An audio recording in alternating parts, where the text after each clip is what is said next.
A young boy begs to wait for his parents. His older sister promises they will catch up, but her eyes betray the devastating truth. The boy points to the bodies on the ground. A soldier grabs them as explosions erupt. She swears to return, forcing him to flee. Enemy soldiers take aim from the shadows. Gunfire erupts, cutting down the civilians. She shields him, telling him to close his eyes. A lone rifleman takes a steady, final aim. A sudden crack and the rifleman drops. The other shooters are taken out instantly. An allied soldier lays down covering fire. He screams, telling them to get away quickly. But the kids are too stunned to move. A low rumble makes the soldier look up. An enemy jet screams down from above. He throws himself over the terrified children. The jet's cannons tear the earth apart, engulfing them in a storm of fire. The jet screams away, its attack run complete. In the silence, a hand begins to move, clenching into a fist against the earth. The boy rises, groaning from the blast. His eyes widen, a tear tracing the soot.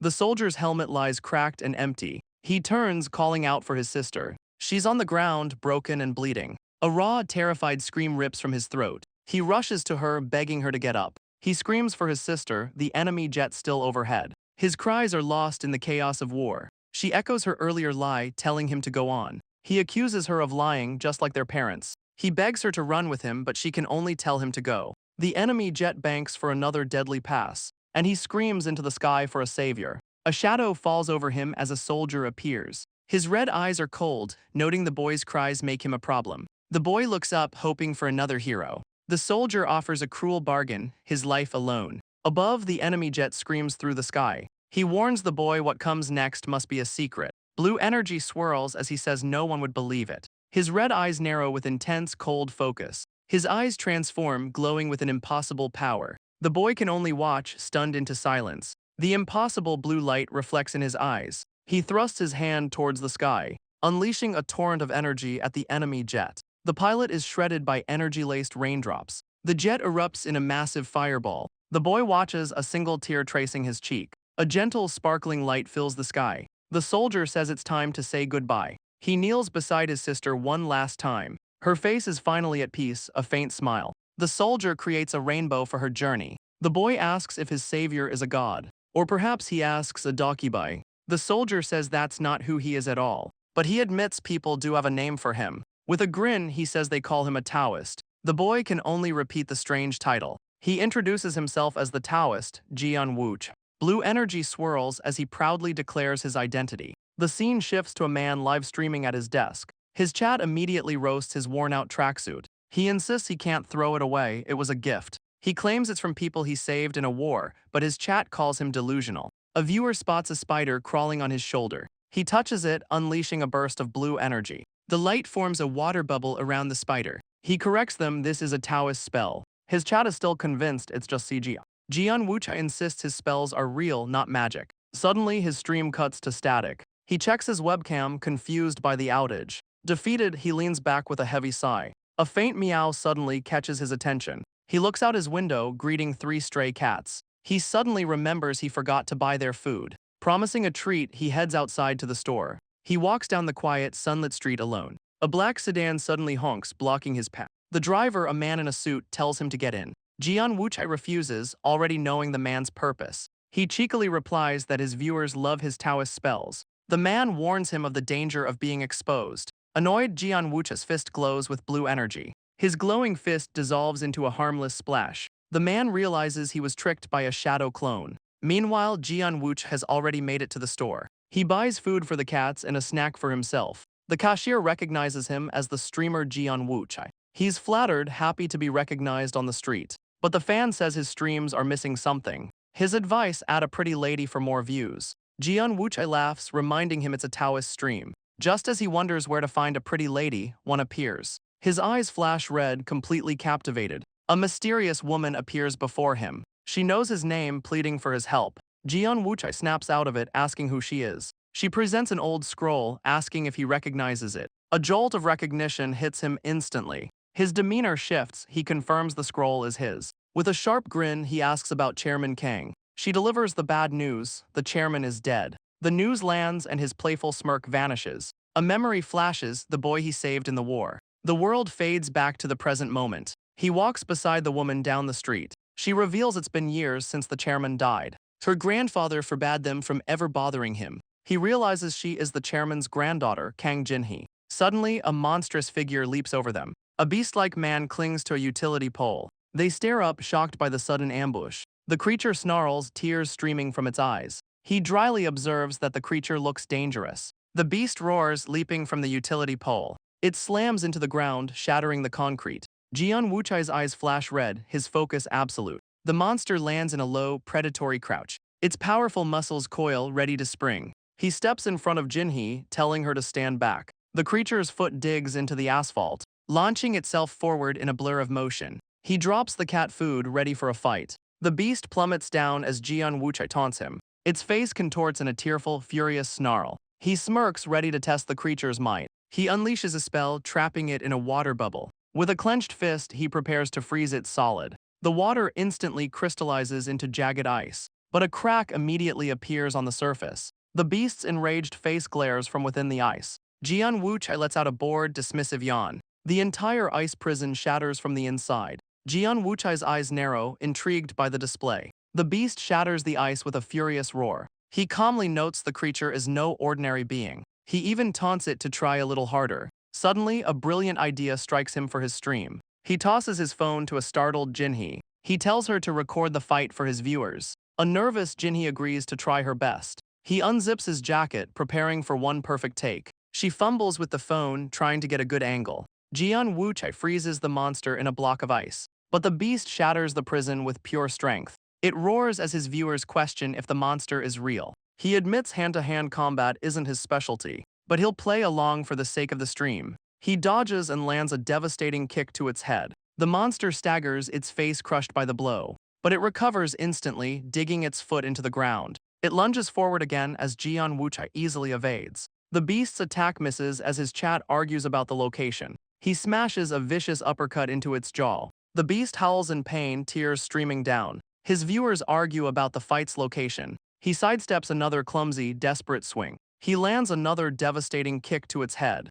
His viewers are completely losing their minds. But Jinhee gasps and the chat hears her voice. The beast charges forward, ignoring the distraction. He vaults over the beast as his chat speculates wildly. He twists midair, preparing a devastating axe kick. He cracks his neck, complaining he's out of shape. The monster lets out a furious, tear-filled roar. It charges again, a blur of rage and motion. But his viewers spot a small cat in its path. Jian Wuchai's eyes widen in sudden alarm. His playful demeanor vanishes, replaced by focus. He brings his hands together, preparing a spell. A shadow clone splits off to save the cat. The real Jian Wuchai unleashes a blast of energy. He forms the energy into a massive ice spike. He unleashes a volley of deadly ice spears. His shadow clone leaps to safety with the cat. With a focused glare, he clenches his fist. The ice spears erupt from the beast's body. It lets out a raw, agonizing scream of pain. The creature is skewered by the glowing shards. It finally collapses, defeated on the pavement. But the beast is still moving, gritting its teeth. He realizes this creature isn't normal at all. He turns to Jinhee, asking if she filmed it all. He asks to see the phone, eager to check the footage. But the screen shows the stream is still live. He realizes in horror the entire fight was broadcast. He facepalms, knowing the old man will be furious. Jinhee asks if she did something wrong as the beast stirs. His viewers are completely losing their minds over her. He curses, realizing the monster has escaped. Suddenly, his phone begins to vibrate insistently. The caller ID confirms his worst fear, the old geezer. The scene shifts to a quiet, modern building at night. The cats have been fed, their cans empty. One of them lets out a satisfied yawn. Jinhee sits awkwardly, petting a white cat. Jian Wuchai glares, a calico in his lap. Across from them, the old man fumes silently. The three of them sit in a tense circle. He scolds him for live streaming the entire fight. Jian Wuchai claims it was an accident but gets shut down. The man says this is his fault for being a streamer. He erupts in fury as Jian Wuchai asks a cat for help. The cat's attention is suddenly drawn to the old man. He rants that in millennia, he's never met such a fool. The cat interrupts his rant, rubbing against his leg. A soft meow completely derails his train of thought. His anger melts away, replaced by a sudden blush. The old man is completely disarmed by the cute animal. Jinhee struggles to hold back her amusement. Embarrassed, he quickly tries to regain his composure. Jinhee introduces herself and takes the blame for the stream. The old man shuts her down, placing all blame on Jian Wuchai. Jian Wuchai finally asks why she came for help. She hesitates, unsure how to begin her story. The old man encourages her to speak freely. Jian Wuchai cheekily suggests just calling him old man. She smiles, politely deciding to call him sir. The scene shifts, beginning her tragic story. She explains her visit is because of the scroll. After her grandfather died, her family's fortune fell. Her father's company went bankrupt, forcing him to sell everything. He was ruined, yet somehow found a new source of funds. People lent him money, seeing his desperation.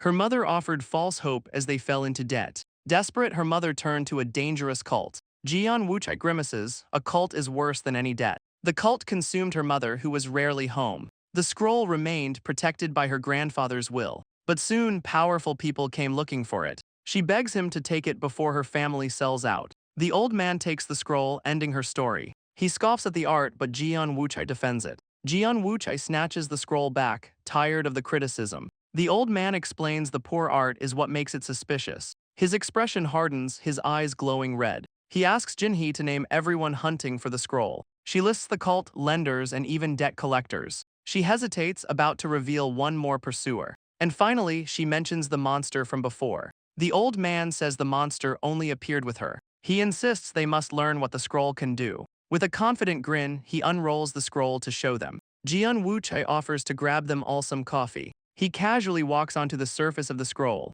His foot sinks into the painting like a portal. Promising a quick return, he begins to descend. He vanishes into a column of brilliant blue light. The white cat leaps back, startled by the flash. His form dissolves completely into the painting. The scroll returns to normal, leaving no trace. Jinhee stares in awe, pointing at the scroll. She asks if it's a dimensional door, and he agrees. The old man remains silent, arms crossed. Jinhee admits the day has been completely overwhelming. He claims even after millennia, there are still surprises. She's stunned, questioning just how old he really is. He offers to have her family watched for their protection. She feels she's already caused them too much trouble. He reassures her that no one is more trouble than Jian Wuchai.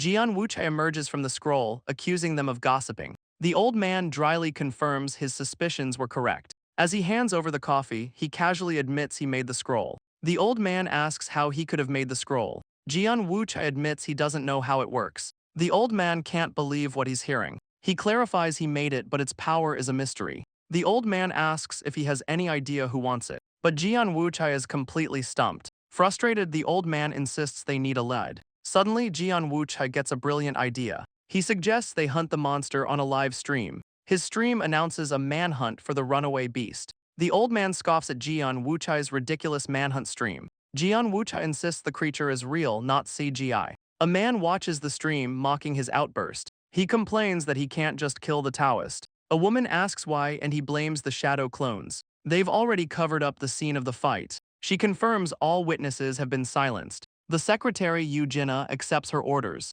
She reveals Kang Jinhee's family was deliberately ruined. But they can't yet link it to Jian Wuchai's scroll. The man in the suit asks if everything is connected. Jinna reports an internal probe will take 6 months. She presents the authorization needed for the investigation. He notes she found something despite her reluctance. She confirms she's linked it to another ongoing case. He sighs, admitting the situation is getting messy. He orders a full investigation into the mother's cult. He worries for Jinhee, now tangled with Jian Wuchai. A notification reveals Jian Wuchai is joining the hunt. The scene cuts to Jian Wuchai, ready for action. Jian Wuchai leaps across the rooftops of Incheon. He soars through the air with impossible speed. An ally confirms the area has been evacuated. They used a civil defense drill as a cover story. He asks about a foreigner found among the injured. Ending the call, he closes in on the location. He lands gracefully atop a narrow utility pole. He wonders why a monster would appear here. From his high perch, he scans the empty streets.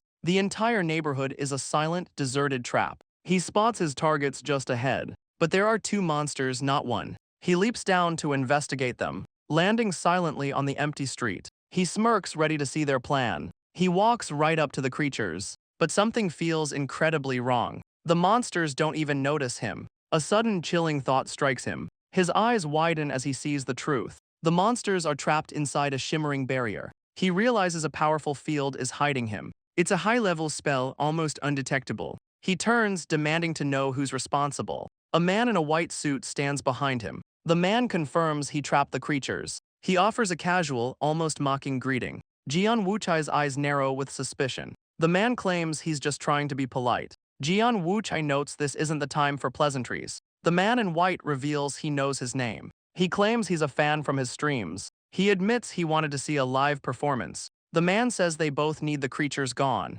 He offers to take one, clicking his watch. The shimmering barrier begins to fade away. The creatures roar, finally freed from their prison. His eyes flash red, ready for the confrontation. The two beasts immediately lunge forward to attack. He reminds the man to handle his half of the deal. The monster lunges, but Jian Wuchai has vanished. Its powerful fist shatters the pavement below. He lands lightly on a piece of flying debris, using the momentum to kick the beast in the head. His eyes glow red, his focus absolute. He runs across the back of the fallen creature. The second monster roars, lunging to attack. He dodges under a swipe of its deadly claws. He's surprised by the creature's incredible speed. He realizes these two are far stronger than the last. He realizes he must separate the two beasts. He leaps up a wall, baiting the agile one. The creature scrambles right behind him. As planned, the brute is too slow to follow. The abandoned monster roars in frustration. Jian Wuchai lands on a rooftop, and the agile beast follows close behind. It leaps across the gap with terrifying speed. He continues to flee across the rooftops. The monster lands, preparing its next lunge. The creature flips off the side of a building. Its face is a mask of tearful, snarling rage. Jian Wuchai leaps back, unleashing an ice spell. He summons a volley of deadly ice spears. The monster dives straight through the attack. It snatches two of the spears from midair. Jian Wuchai can't believe what he's seeing. The beast lands, wielding the ice like daggers. It slashes forward with its new frozen weapons. He barely dodges the impossibly fast strike. He gathers moisture, preparing a new spell. The water droplets swirl around him, ready to strike. He instantly freezes them into jagged ice shards. He unleashes a deadly scattershot of ice. But the beast leaps off the wall, dodging the volley. It plummets down, claws ready to tear him apart. Its foot slams down, but he's already gone. It was a clone, shattering into a burst of ice. The monster lands, snarling at the puddle of water. It looks around, searching for its real target. The real Jian Wuchai watches from a rooftop, impressed. He realizes capturing them alive will be a problem. The man in white asks if he's enjoying the show. Jian Wuchai asks if the man is mocking him. The man notes he's deliberately holding back his power. He taunts him, asking if this is his true limit. Annoyed, Jian Wuchai says he has orders to capture them. He explains they're needed to develop countermeasures. The man scoffs, doubting Korea has such an organization. Jian Wuchai asks about other countries, but it varies. The man in white offers a final, smug warning. The agile monster charges across the rooftop. Jian Wuchai dodges as the beast shatters the ledge. He leaps backward, falling from the building, and the creature dives right after him. It plummets down, claws ready to tear him apart. But it was another clone, a perfect water decoy. The real Jian Wuchai's eyes glow with power. He unleashes a powerful blast of water, instantly freezing the beast in jagged ice. He raises his hand, preparing a final spell. The beast roars, trapped within the jagged ice. His expression is cold, completely focused, but its claws dig in, cracking the frozen prison.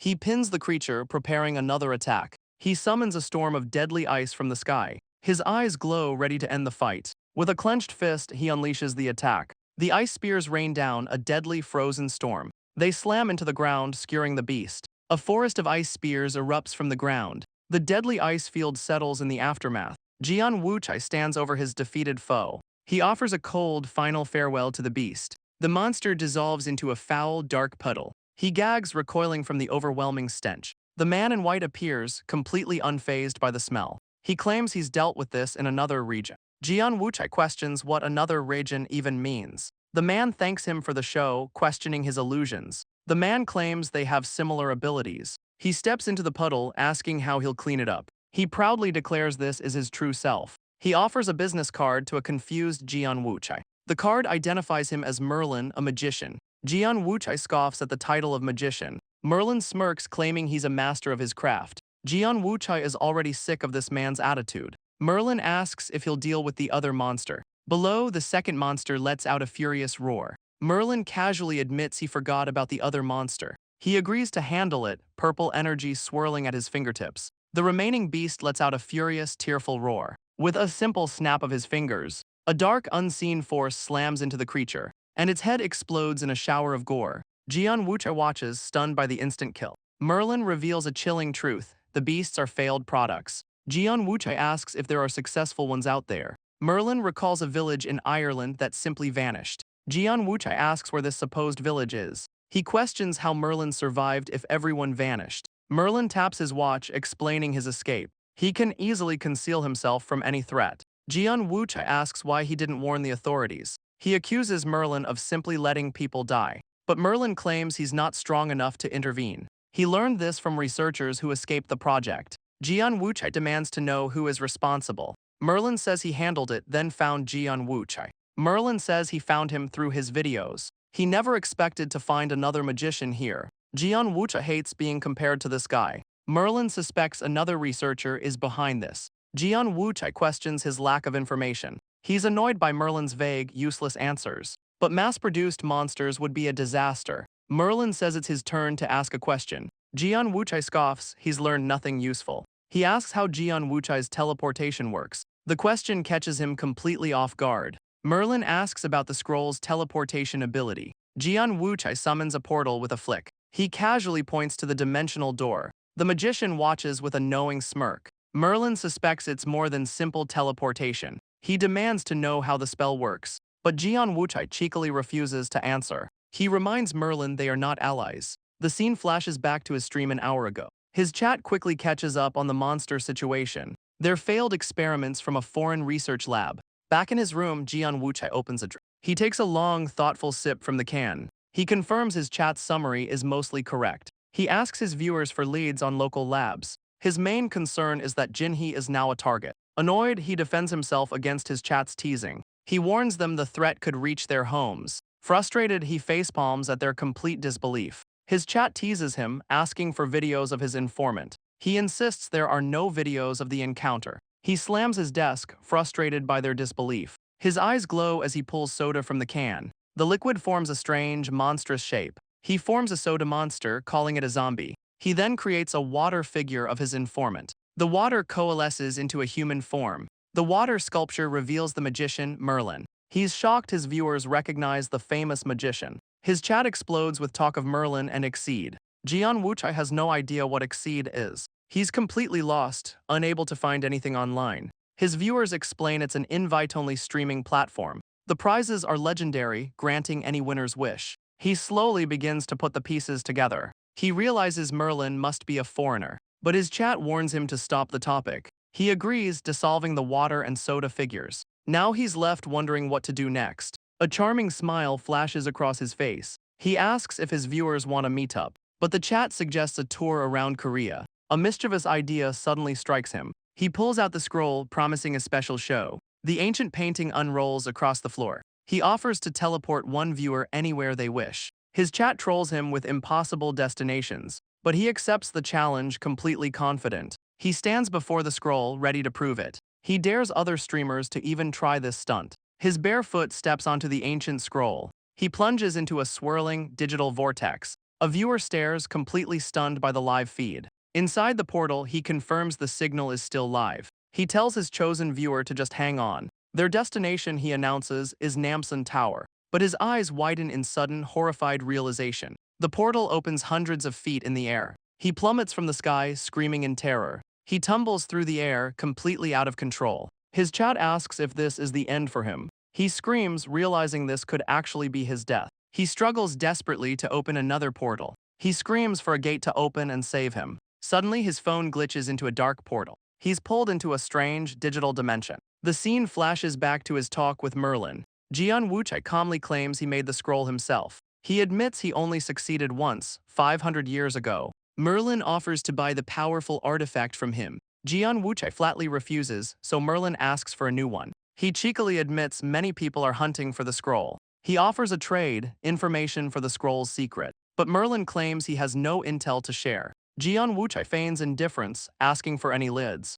He explains the scroll's power is limited to Korea. It's a deadly trap for any foreigner who uses it. So why is everyone trying so desperately to get it? The flashback ends as he faceplants in his room. A flashback shows a younger Jian Wuchai dreading a visit. His companion reminds him it was his idea. He cheekily compliments her for dressing up for the occasion. She worries that she might have overdone it. He reassures her that it's perfectly fine. He hopes her presence will spare him from being salted. She learns they're visiting a powerful real estate mogul. She panics, thinking her gift is too simple. She wishes she'd brought expensive ginseng wine instead. He calls them foreigners, piquing her curiosity. He confirms there are others like him. but the old man keeps their existence a secret in Korea. He believes they must be controlled to protect humans. They continue on their way to meet the mogul. A woman in a business suit steps out of a car. She offers a polite, almost formal greeting. His eyes glow, he recognizes her as Yu Jinna. He marvels that her family hasn't aged in 500 years.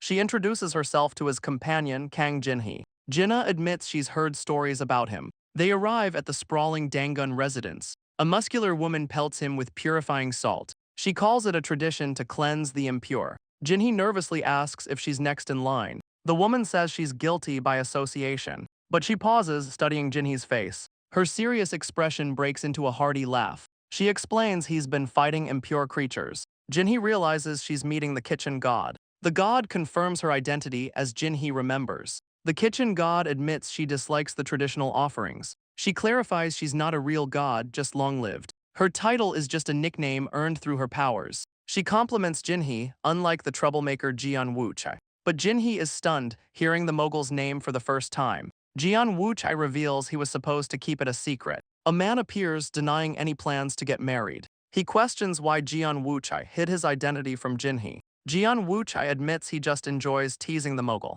but his expression hardens, demanding to know the reason for this meeting. The mogul grills him about his reckless live stream. He accuses him of showing off the scroll for views. But Jian Wuchai insists it was all part of a plan. He used the stream to bait everyone hunting the scroll. The mogul calls his plan reckless and incredibly dangerous. Jian Wuchai boasts he can handle 3 monsters alone. The kitchen god asks who guaranteed there'd only be 3. He cheekily says he'll just lure any extras to her. Her eyes narrow, furious at his disrespect. She erupts, refusing to let him bring vermin here. He begs her to calm down, citing the humans. Jinhee and Jinna are caught in the terrifying standoff. A single drop of water splashes her cheek. Jian Wuchai summons a wall of water to protect them. The mogul steps between them, demanding they stop. Jian Wuchai argues they can't risk injuring the women. He quickly backs down, calling for a truce. The kitchen god reluctantly extinguishes her flames. The mogul explains her fierce loyalty to the house. She apologizes to Jinhee and Jinna for the outburst.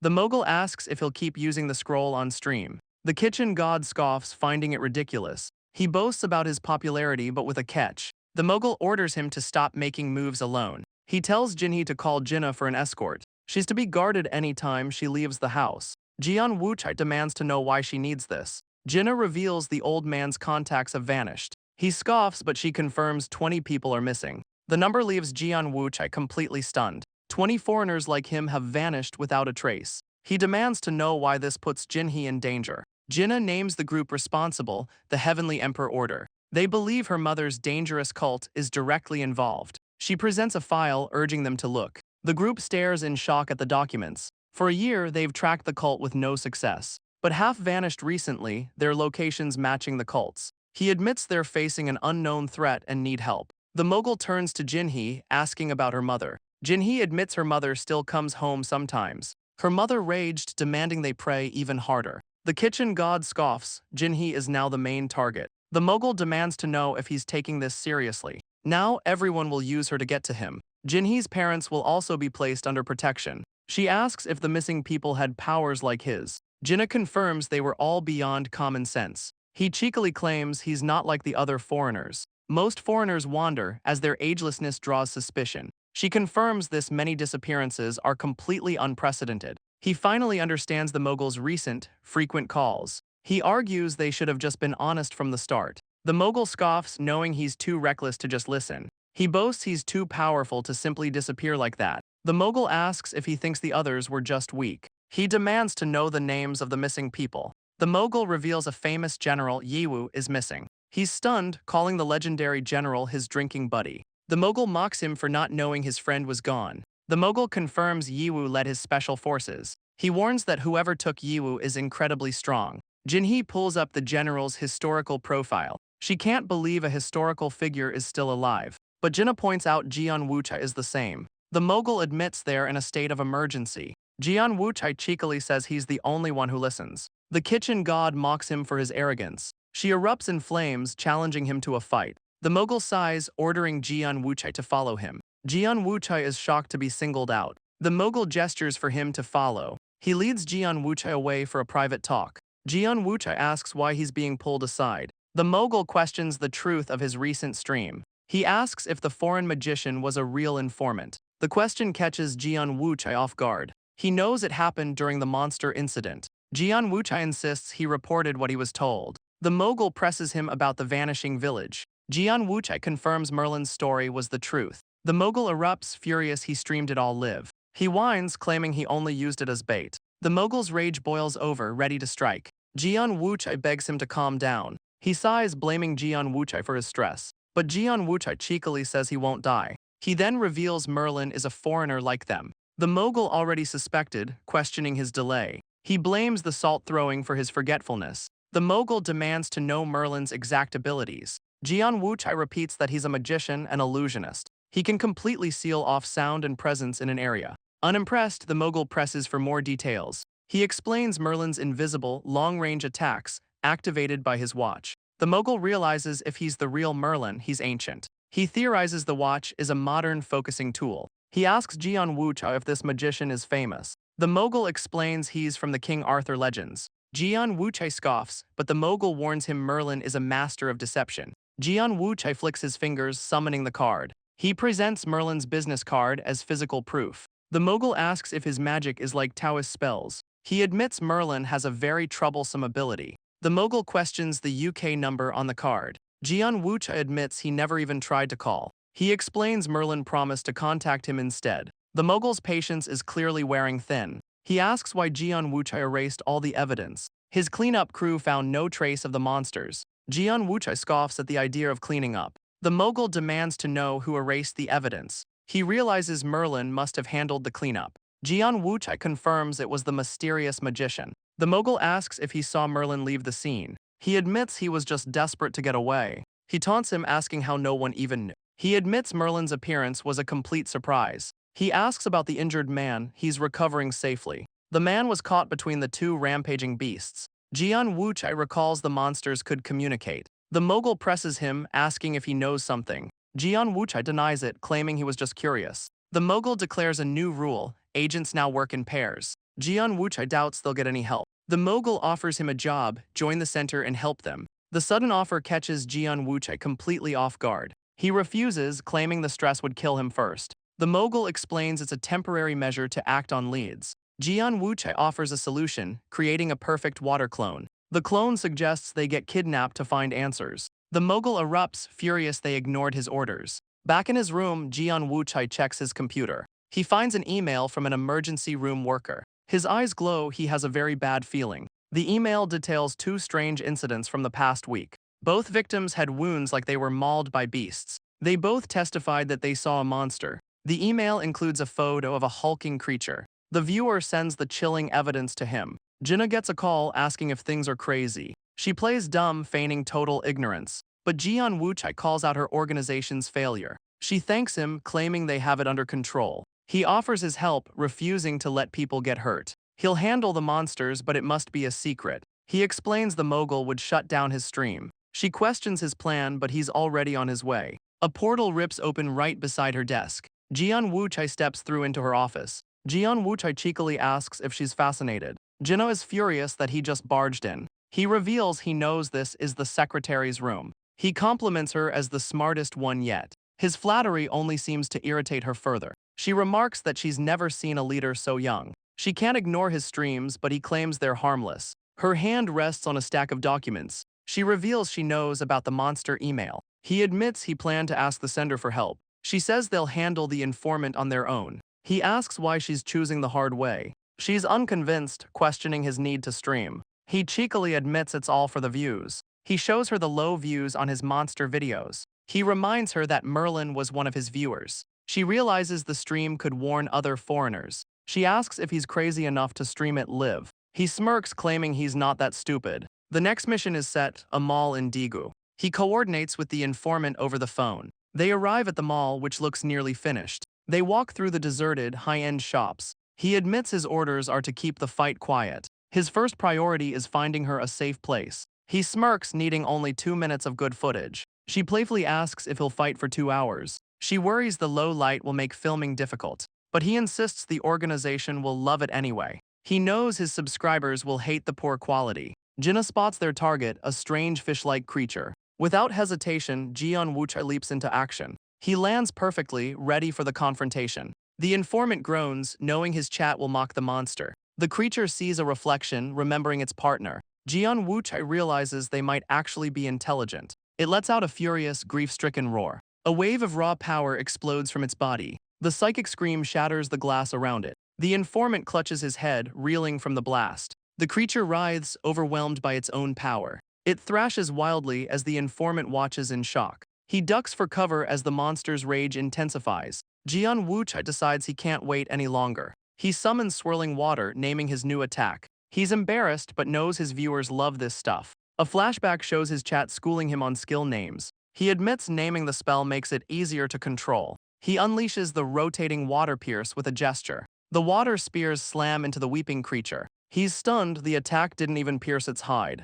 The monster unleashes another deafening psychic roar. He clutches his ears, overwhelmed by the sound. He corrects the spell name, preparing a new attack. The enraged creature charges straight toward him. He forms a massive water spear, an easy target. He grips the swirling weapon, ready for a direct hit. He meets the charge, thrusting the spear forward. But the beast catches the spear in its powerful jaws. It shatters the weapon, its body impossibly strong. He sidesteps, forming a new water blade. The beast slams into the wall behind him. Jinna flinches, startled by the violent crash. A clone appears, offering to get her to safety. She refuses, remembering he left a clone for her. The clone explains this body can't use the scroll. He offers to escort her to the mogul's agents. But Jinna flatly refuses to leave the fight. He insists it's too dangerous to stay here. She begs him not to make her useless. The informant is stunned by a sudden, loud crash. Jinna just grips her camera, focused on the battle. The informant groans, completely overwhelmed by the chaos. A massive ice spike erupts from the floor below. They stare in shock at the impossible ice formation. The informant's eyes widen, seeing who's responsible. Jian Wuchai calls up, asking what they're doing. He leaps up to the walkway in a single bound. He lands, cheekily telling the informant to watch out. The informant complains his attacks are completely useless. He explains the monster's scales are impenetrable. Its tough hide is driving him completely crazy. He reveals he's frozen the beast solid. But cracks are already starting to form. He admits the ice won't hold it for long. The creature is already breaking free. His priority is getting Jinna to safety. He scoops her up without any warning. Then he leaps from the high walkway. They plummet towards the ground floor. He reverses their fall, launching them upwards. The informant yells for him to wait. A sphere of water forms right by her camera. She questions the cringy name of his spell. He blushes, admitting it's completely embarrassing. He'd rather call it a simple water arrow. The arrow blasts through the glass ceiling above. He propels them through the shattered opening.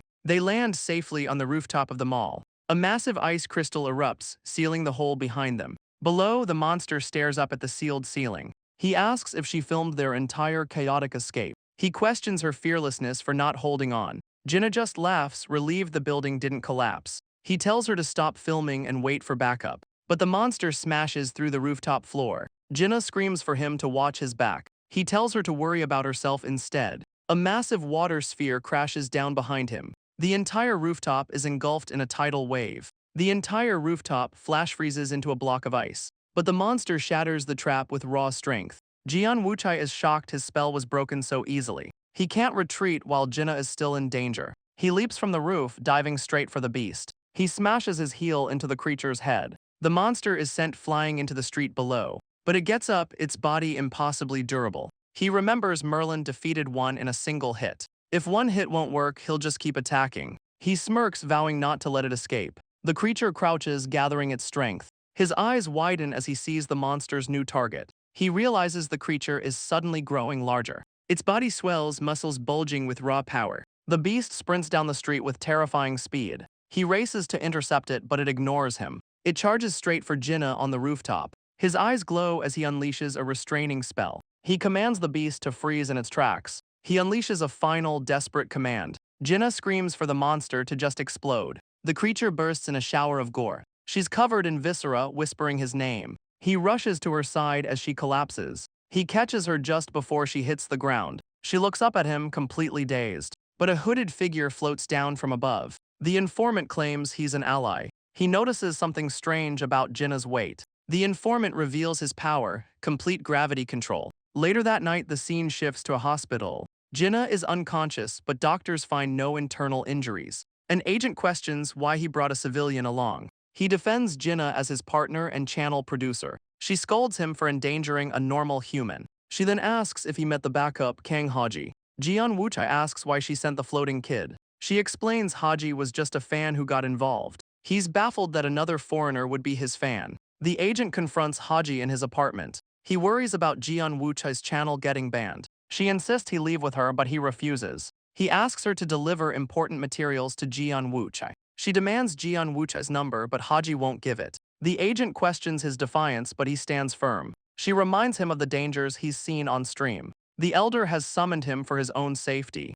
but Haji begs her to protect Jian Wuchai instead. He'll only go if Jian Wuchai lives there too. The agent closes her eyes, completely exasperated. She declares they both must live at the elder's house. Jian Wuchai scoffs, but she insists it's for their safety. He flatly refuses, claiming he's not a babysitter. She retorts that life doesn't always go his way. Later, Jian Wuchai stares at his phone in frustration. His announcement about Jinnah's injury barely has any likes, but a protest comment against a fake company has thousands. He throws his phone down, groaning in annoyance. He remembers Merlin calling the monsters failed products. He recalls their immense strength, growing during battle. They evolved, even targeting humans to harm them. He wonders what their final, completed form would be. He stares at the card, deciding to finally meet Merlin. The scene shifts to a modern corporate building. In the plaza, a crowd watches a street performer. The magician is Merlin, charming the audience with a rose. He presents the single flower with a flourish. With a flick of a cloth, the flower vanishes. He playfully admits his mistake, promising to fix it. He counts to 3, revealing the rose has reappeared. He offers the now pink flower to an amazed woman. She asks how he did it, but he calls it a secret. Jian Wuchai watches from the side, smirking at the act. He scoffs, assuming it was just a simple switch. Suddenly, her entire bouquet of red roses begins to glow. Every single flower instantly transforms into a vibrant pink. Merlin feigns surprise, playing up his magical persona. Jian Wuchai is stunned, while the crowd fawns over him. Merlin gives a knowing smirk, his trick a clear success. Merlin's eyes land on someone in the crowd. He gestures, announcing his partner has arrived. Jian Wuchai furiously denies being his partner, but Merlin introduces him as a famous YouTuber. He clarifies that Jian Wuchai is a powerful Taoist. The crowd buzzes, comparing Taoists and magicians. He's annoyed by their live stream-like comments, but a smirk crosses his face. He loves the attention. The show ends and the crowd quickly disperses. Merlin cheekily asks what trick they should do next. Jian Wuchai's eyes glow, furious at Merlin's audacity. A little girl approaches, asking for a real trick. He boasts a Taoist can show her anything she wants. They bicker, with Jian Wuchai telling him to get good. She asks if he can make something disappear. He agrees easily. He declares they'll both vanish under a cloth. The crowd films, excited for the disappearing trick. But nothing happens, leaving an awkward silence. They realize they've forgotten the most important prop. Merlin smirks, finally understanding the plan. Jian Wuchai complains about the ridiculously obvious prop. The umbrella lifts them into the air, baffling the crowd. He crouches, telling the little girl to keep their secret. They float upwards, completely concealed from view. The audience films the impossible floating umbrella. The entire illusion begins to shimmer and distort. It pops and they vanish, leaving the crowd in awe. They reappear inside a strange, digital dimension. Jian Wuchai is impressed. There's no floor, yet he stands. Merlin teases him for enjoying the illusion so much. Merlin teases him, asking where they're going next. Jian Wuchai admits he hoped to travel somewhere new. But Merlin realizes his power has a strict condition. The magician starts probing for the artifact's limits. Jian Wuchai admits he has no clue about its rules. Merlin asks about space, water, even using his powers. He's stunned by Jian Wuchai's lack of curiosity. Merlin renews his offer to buy the troublesome scroll. But Jian Wuchai's answer is a hard, furious no. Merlin realizes he can't buy his way into the secret. Merlin cheekily asks if he's feeling optimistic. Jian Wuchai asks if he enjoys his long life. But Merlin's expression darkens. It's not fun at all. The sudden shift in tone catches Jian Wuchai off guard. A vision of the legendary wizard appears, ancient and powerful. He quickly recovers, changing the subject back to the monsters. Jian Wuchai asks if he's ever seen a successful one. Merlin insists he never lies, but the monsters have evolved. He's never seen a final form, but he knows one thing. The creatures were made to imitate people like them. He's horrified the monsters are failed copies of them. He realizes Merlin was the one who cleaned up the scene. Jian Wuchai argues he left it for the usual cleanup crew. but Merlin questions the wisdom of leaving that to humans. Merlin notes his surprising trust in humanity. Though confused, Merlin promises to share any new info. Back in his room, he's overwhelmed and depressed. He summons water, trying to think of a solution. Idea 1, talk to friends, rejected, he has none. Idea 2, go drinking, rejected, he's completely broke. Idea 3, go live, rejected, he's still on a break. His phone buzzes, interrupting his sulking. He glances at the unknown number, wondering who it is. He cautiously answers the unexpected call. An incredibly loud voice screams his name through the phone. He's completely baffled by the sudden, intense greeting. The caller is Haji, his fan from the mall fight. He asks to return Jinnah's things in person, but a silver-haired man questions the extra guest. He demands to know who Jian Wuchai brought with him. Haji begs the agent to protect Jian Wuchai instead. He gives her an ultimatum, he'll only go if Wuchai does.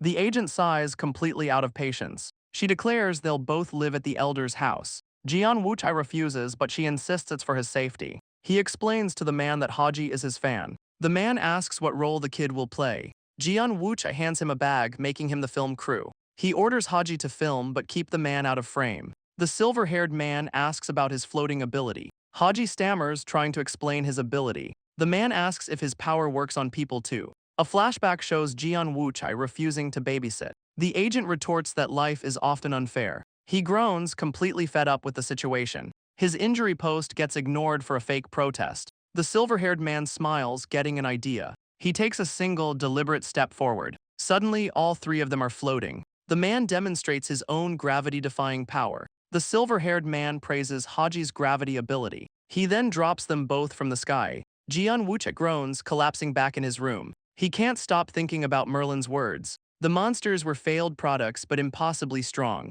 They evolved, even learning to target humans. He wonders what their completed form would be. He stares at the card, deciding to meet Merlin. Back outside, Haji calls the man a creep. He reveals the man is a manager at Exceed. Haji is stunned by the manager's casual reveal. He leads them to a sprawling, moonlit compound. He boasts the place is practically its own village. The scene cuts to the Exceed corporate building. In the plaza, the manager performs for a crowd. He charms the audience with a single red rose. He presents the flower with a confident smile. With a flick of a cloth, the flower vanishes. He playfully admits his mistake, promising a fix. A chilling vision shows figures boarding a bus. Before a grand temple, a crowd of people bows in worship. The manager confirms it's a cult, the Heavenly Emperor Order. The name leaves Jian Wuchai completely stunned. A drone provides intel on the compound's new arrivals. He counts to 3, revealing a perfect pink rose. He offers the flower, asking if she prefers the new color. She's amazed, but he calls it a trade secret.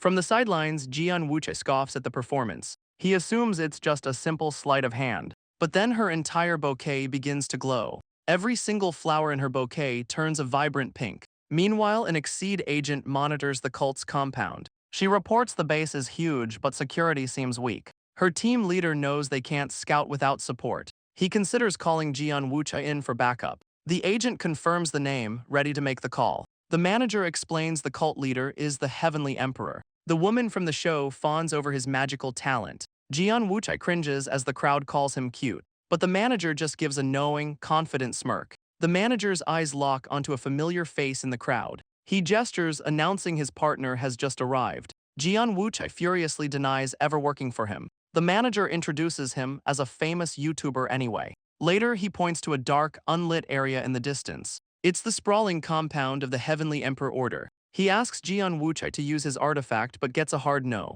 A clone appears, scolding him for his reckless plans. The manager turns to Haji, asking him to use his power. But Haji admits he can't carry all 3 of them. The manager deflects, calling Jian Wuchai a famous Taoist. The crowd buzzes, comparing magicians and Taoists. But Jian Wuchai smirks, he loves the attention. The manager reveals another way to achieve flight. He forms a shadow bird with a simple gesture. Jian Wuchai and Haji are completely stunned. He calmly explains there are many methods. 2 massive shadow birds carry them into the sky. Inside, Jian Wuchai reports the top floor is empty. He only found a room filled with ancient weapons. The manager notes a suspicious smell from the vents. Haji blurts out a theory about missing people. The silver-haired manager stops dead in his tracks. He turns, demanding to know about missing people. Jian Wuchai glares at Haji for spilling the secret. Haji explains other foreigners have disappeared recently. The manager feigns disappointment at being kept in the dark. Jian Wuchai's eyes glow, refusing to answer him. He checks his phone. Jinna's report is urgent.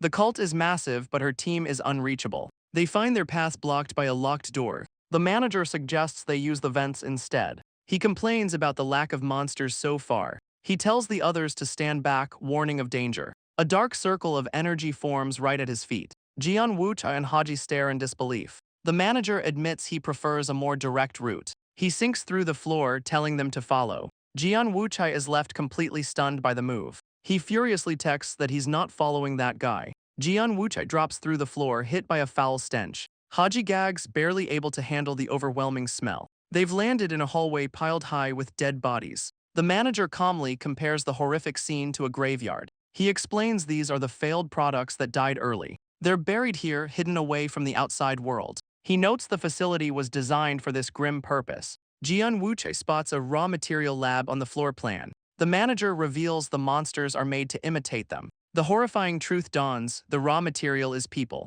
The manager clarifies the monsters were made to imitate us. He suggests Jian Wuchai misunderstood because he's too human. Jian Wuchai erupts, asking why he hid this crucial fact. He's horrified the raw materials are the missing people. The manager accuses him of keeping his own secrets. His cold eyes stare, a plan clicking into place. He smirks, confirming his suspicions were correct. They reach a restricted door, the end of the line.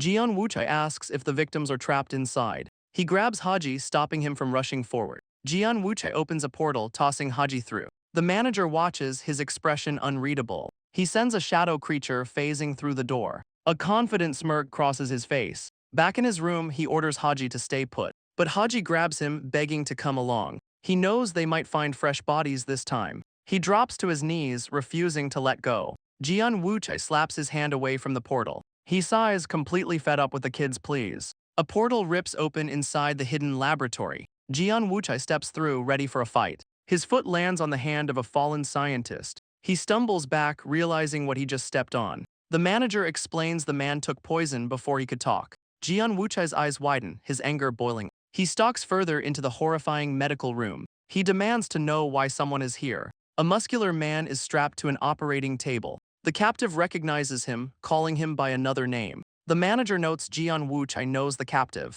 He picks up a notebook, deducing the man is a raw material source. The notes detail which parts to harvest and his recovery time. Jian Wuchai can't believe a veteran fighter was captured. He clenches his fist, furious at being kept in the dark. But the manager smirks, questioning his own loyalty. Jian Wuchai seethes as the man casually reads on. The notebook reveals there were many other test subjects, but all the previous results were useless failures. A vision shows a pile of discarded, emaciated bodies. Jian Wuchai gags, horrified by the grim discovery. The manager notes he's the last survivor from last year. He rips at the restraints, yelling to get him to a hospital, but the captive just screams in unbearable agony. The manager suggests a mercy killing would be better. He summons ice shards, daring Jian Wuchai to try something. He warns that releasing the man could make him go berserk. Jian Wuchai questions his logic, but the manager cites experience. He stands firm, threatening to kill him on the spot. The manager's cold eyes narrow, weighing his options. The manager taunts him but agrees to his plan. Jian Wuchai furiously tells him to just shut up. He ignores the threat, forming a blade of pure water. He brings the blade down on the metal restraints. The shackle resists, refusing to break easily. He pours all his energy into shattering the bonds. With a final surge, the restraints finally fly apart. The captive lies on the table, completely freed. Jian Wuchai is stunned by the shackle's durability. He asks to examine the man, ignoring the risk. The manager claims he's better at analyzing things, but he points to the shackle, which is melting. The metal dissolves into a strange purple goo. He deduces it's a life fragment, not an artifact. He explains some powers use a piece of the user. With a flick, the fragment bursts into nothing. He collects the residue, knowing the user is now alerted. Jian Wuchai realizes the creator is coming for them. The manager turns his attention back to the captive. The veteran fighter groans, beginning to wake up. The captive fighter convulses, choking in agony. Jian Wuchai leans in, trying to get through to him. But the man's eyes glow a furious, inhuman red. The manager smirks, having predicted this exact outcome. A violent energy blast erupts from the captive's body. The entire room begins to melt from the intense heat.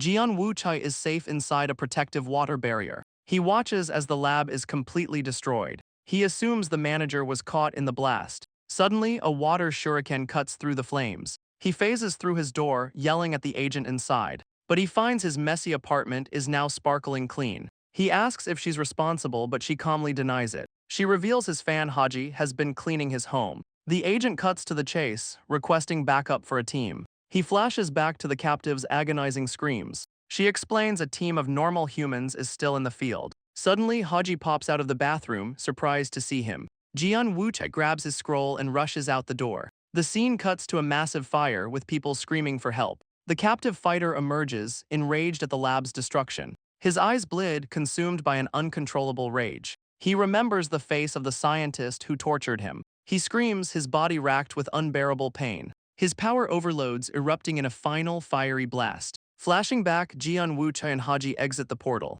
Haji panics, completely caught off guard by the fall. Jian Wuchai needs Haji to use his power to float them. He warns him to wait until they're fully outside. Haji steels himself as Jian Wuchai gives the final command. As they fall, Haji points out their fiery target. Jian Wuchai gives him a mission: find the missing team. Haji asks why he's not coming with him. Jian Wuchai declares he's staying to clean up the mess. He plans to douse the raging inferno below. His expression hardens, steeled for the fight. A painful memory flashes through his mind. He remembers watching a village burn to the ground. An old master had scolded him for his reckless rampage. The memory fills his eyes with a familiar burning rage. He declares this time he's not the one on a rampage. Haji is confused as they race down the fiery hill. After 500 years of restraint, he'll finally act freely. The missing team screams for their comrade to turn back. They question his sanity as he screams his defiance. The agents panic, hating their mission's ridiculous code names. Spikes suddenly extend from the sole of his boot. He uses the spikes to scale a sheer vertical wall. His team watches in horror, calling him a lunatic. He lands with crushing force, kicking up debris. The team leader can't believe his eyes. He squints, his expression grim and focused. A pillar of fire and ice erupts from below. It slams into the ground with explosive force. The ice sizzles, containing the raging flames, but the immense pressure causes it to crack. It shatters, revealing terrified, trapped civilians. The rogue agent stands over a terrified man. He calmly asks if anyone has broken legs. He tells them to calm down and follow him. The agent leads the survivors through the embers. The civilians are terrified by the surrounding inferno. He warns them to watch their step in the dark. Elsewhere, Haji's call with his team leader cuts out. The signal is completely gone, leaving him isolated. He wonders how to find the team in this chaos. He's disappointed, thinking someone else made contact. But the silver-haired manager appears right behind him. He asks why Haji is so scared to see him. He offers to take the terrified kid to Jian Wuchai.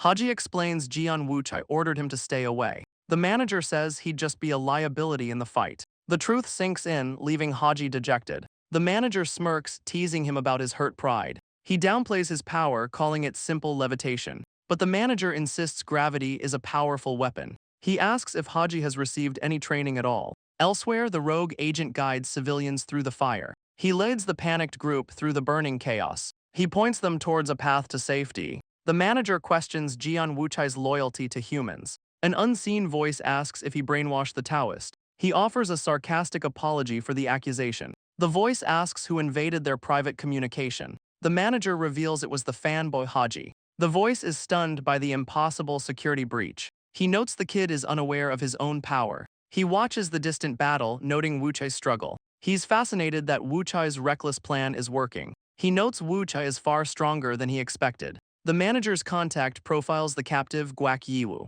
but the intel is incomplete, lacking any weaknesses. Jian Wuchai confronts the berserk fighter Yiwu. He pleads with him to stop the senseless destruction, but Yiwu coldly declares they all must die. His fiery aura explodes with murderous intent. Jian Wuchai can't believe what he's hearing. Yiwu is burning his own life force for power. He realizes the man is sacrificing himself for this rampage. Elsewhere, an agent reports all communications are down. The agents argue, refusing to retreat from the chaos. They realize the ice belongs to Jian Wuchai. The team descends into bickering and infighting. A familiar voice interrupts their argument. A clone of Jian Wuchai has found them. He clarifies his main body is fighting elsewhere. He orders them to leave, but one agent refuses. The leader explains their mission: protect Mother Bear. The clone groans, realizing who they're protecting, but the leader admits their target may not be here. The agent reports the followers are inside the main building. He asks the clone to take them to find their target. The clone hesitates, wondering what to do with Haji.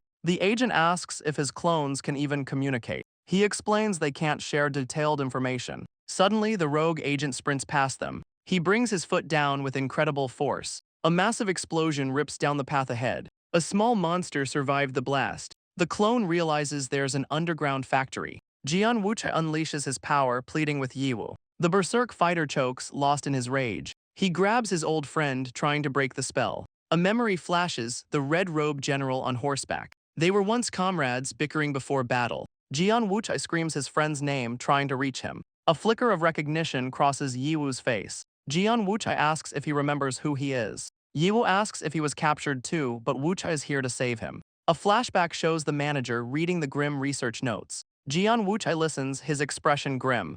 Yiwu says he already understands the situation. He asks about the status of their allies. Wuchai sent Haji to help one team, but another is missing. Yiwu asks if he found the forbidden demon. He means the cult leader, the heavenly emperor. Jian Wuchai vows to capture the man responsible. But a sudden shock runs through his body. He reveals one of his shadow clones was just killed. The killer must be inside the main building. Yiwu warns their rules on foreigners may have changed. He tries to join the fight, but his wrist seizes in pain. Jian Wuchai tells him he's too injured to be of any use. He's furious at his own powerlessness. Wuchai promises they'll get a drink after this is all over. The clone and the agents head for the main auditorium. He pushes the doors open, confirming their suspicions. The massive hall is packed with robed followers. The cultists sit in silence, their faces hidden by masks. An army of them waits, a truly terrifying sight. Jian Wuchai's clone is stuck with the agent team. The team leader gives the mission, find Mother Bear. He orders his men to split up and search the building.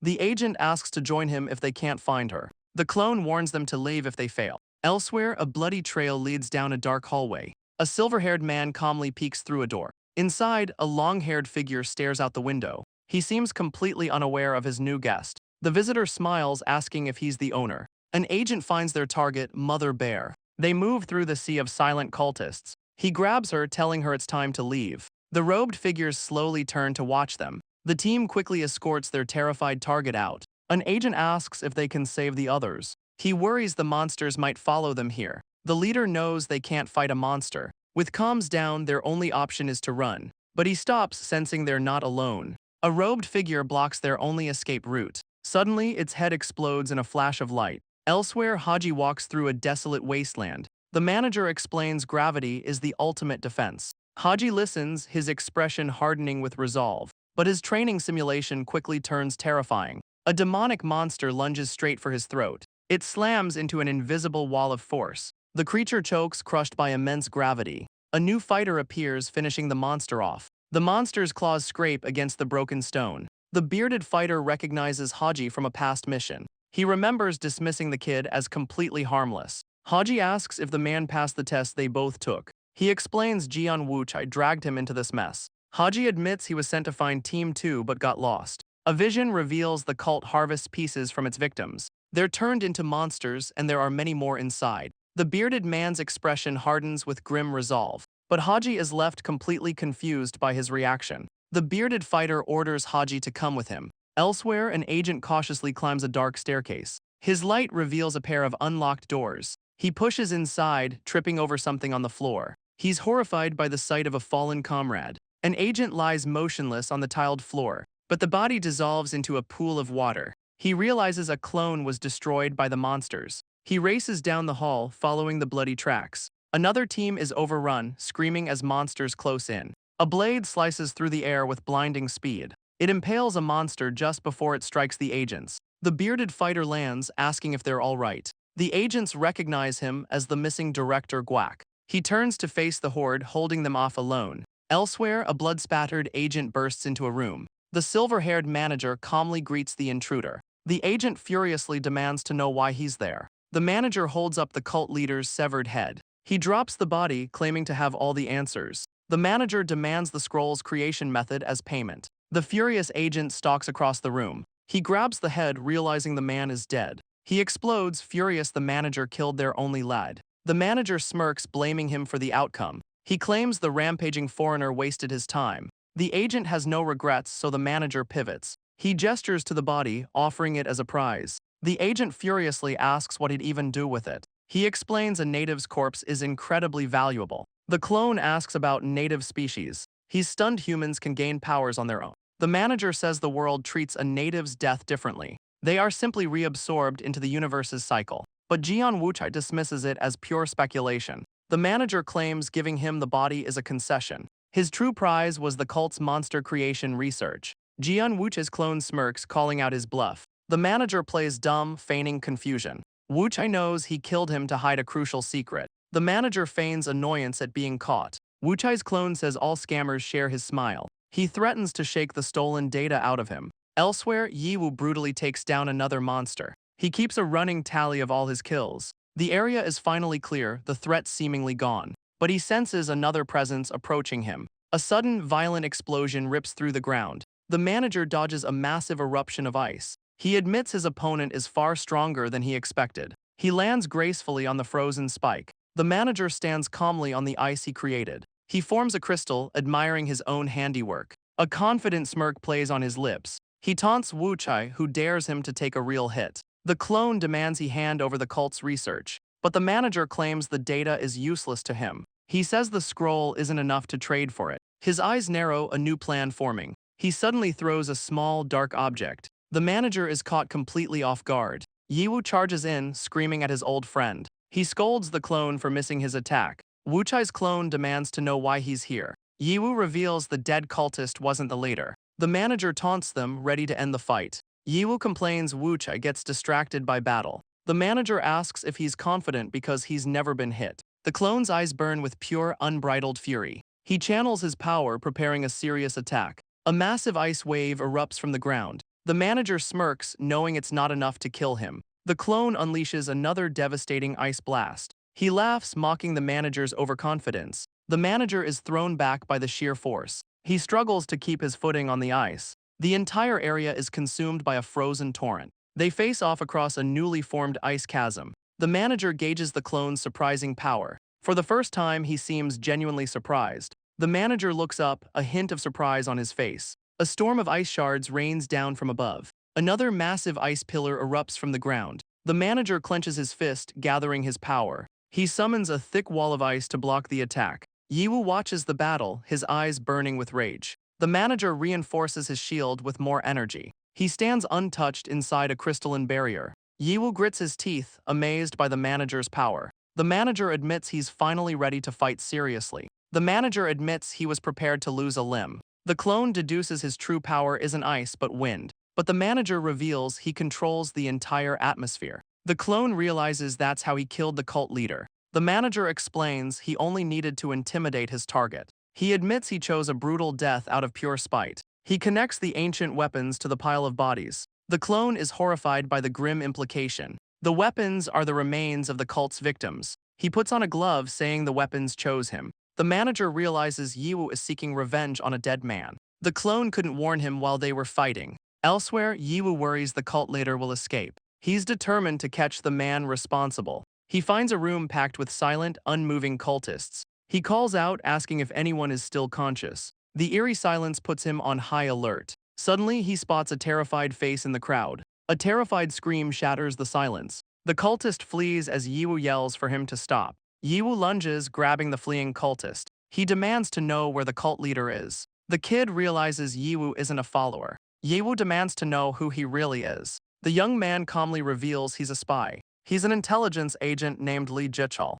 His agency monitors any rapidly growing cults. Yiwu asks what he's learned about this place. He asks if there were any other survivors below. The agent panics, but Yiwu tells him to follow. Yiwu scoffs, questioning the agent's confidence. The young agent begins to explain the grim truth. He pauses, the weight of his words hanging in the air. The head of the church transforms humans into monsters. He explains they only recruit the most devout followers. New members are completely separated from the outside world. All records of their past lives are systematically erased. They're forced to donate their wealth, trapping them here. The indoctrination is so deep they see it as an honor. Yiwu asks if the agent ever fell for the brainwashing. The agent reveals he used a hidden needle to stay sane. Yiwu listens, his expression grim and focused. He says the followers see meeting the leader as a dream. Yiwu asks if they think they're meeting God. The agent recalls being summoned with other followers. The cult leader greeted them with a benevolent smile. But one by one, they entered a room and never returned. He can't forget the horror he saw inside that room. The memory alone makes him gag in disgust. Yiwu rushes to his side, asking if he's okay. The agent saw only dismembered bodies in the room. A severed hand suddenly lunged right toward him. A cult executive arrived, announcing a major setback. Their mission to retrieve a powerful scroll had failed. He used the ensuing chaos to make his escape. For weeks, he hid among the cultists to survive. Yiwu is impressed by the agent's will to live. He asks if the other followers can be deprogrammed. The agent reveals many of them may not be human. Elsewhere, a report promises an investigation into the monster man. The agent tells Haji their only goal is rescuing Mother Bear. Haji quietly agrees, his expression still troubled. He orders his exhausted team to get up and move. They're struggling to adapt to Haji's gravity manipulation. With his help, they leap through the dark forest. The agent is impressed by Haji's control, but the rest of the team is barely holding on. He asks if Haji is pushing himself too hard. Haji smiles, insisting the power doesn't affect him. The agent warns him to speak up if he feels unwell. The agent asks about Haji's past Special Forces application. Haji blushes, admitting he failed the test immediately. The agent offers him another chance to join them. Stunned, Haji eagerly confirms his interest. He can't believe the offer is actually real. The agent clarifies he can't join the foreigner team yet. He offers a support position on Team 2 instead. He explains Haji's powers are better suited for support, but Haji insists that he can fight on the front lines. The agent agrees his basic combat skills are superior, but the agent says there are fighters stronger than Wu Chai. She warns of the day that power becomes their enemy. Haji interrupts, vowing to show them his true strength. The agent is completely baffled by his sudden confidence. A strange sound suddenly echoes through the night sky. The team leader pauses, sensing something is wrong. His team screams his name, trying to warn him. He looks up to see them floating, yelling about danger below. The leader is stunned, unable to process what's happening. A flashback shows the clone warning the manager about humans. The manager asks if he's being warned or threatened. The clone says it's a warning he gives to all foreigners. But the manager taunts him, asking what happens if he refuses. Wu Chai's clone will try persuasion before resorting to force. He warns that the situation could easily turn deadly. The manager gives a slow, sarcastic clap. He mocks the clone's inexperience with killing. The clone glares, not appreciating the sarcasm. The manager wonders who is backing the Taoist. He notes such strict policies are hard to enforce. The manager praises the power of persuasion. The clone dismisses his friend, refusing an introduction. He insults the manager's terrible personality. The manager smirks, claiming he's actually quite popular. His expression suddenly shifts, sensing a new presence. A brilliant golden light flashes between them. A massive object slams down, shattering the ice. The clone recognizes the giant golden bell. He desperately calls out, asking if its owner is alive. The real Jian Wuchai appears with a confident smirk. The manager smirks, surprised by Wuchai's allies. He taunts Wuchai, dismissing his other friend. A new fighter lands, having seen the battle below. She grins, identifying him as the Gray Eminence. She stomps, scolding Wuchai for being helpless alone. She cracks her knuckles, vowing to crush their opponent. The manager sarcastically offers a proper introduction. The new fighter glares, tired of their bickering. She brandishes a talisman, cutting the chatter short. She declares fists are better than words, ready to fight. The clone screams for his ally Munsu to hold back. The manager smirks, amused by their aggression. He floats above the ice, completely untouched. The manager ascends, radiating immense power. But Munsu lunges forward, her fist a swirling vortex.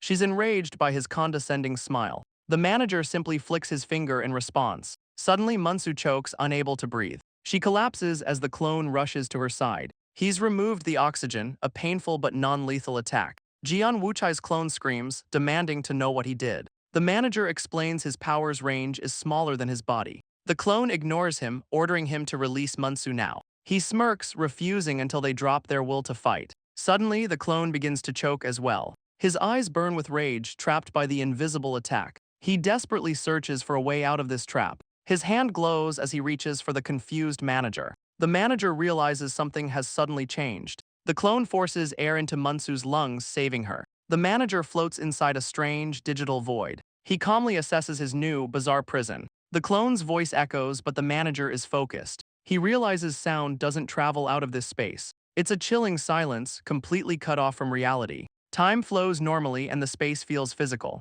He tries to contact his support but gets only silence. He deduces he's trapped in a pocket dimension. He wonders if this prison has a will of its own. Or perhaps he can just force his way out. Yiwu orders the agent to take him to the cult leader. He slaps the agent, mocking his shocked hesitation. He tells the agent to lead the way, dismissing his weakness. Yiwu declares his simple, brutal plan: kill the leader. The agent protests, claiming to be the official in charge. But Yiwu insists their target isn't even human. He grabs the agent, demanding he stop wasting time. The terrified agent agrees, but with one condition. He realizes sticking with this monster is his safest bet. The agent demands protection, and Yiwu agrees to it. The agent says the leader is in a special prayer room. He notes the building is strangely empty of guards. They reach a set of doors, but the agent stops. He explains something is blocking it from the inside. Yiwu shoves him aside, mocking his weakness. The agent warns it could be a trap or a monster. Yiwu ignores him, kicking the doors wide open. He tells the stunned agent there's no time to waste.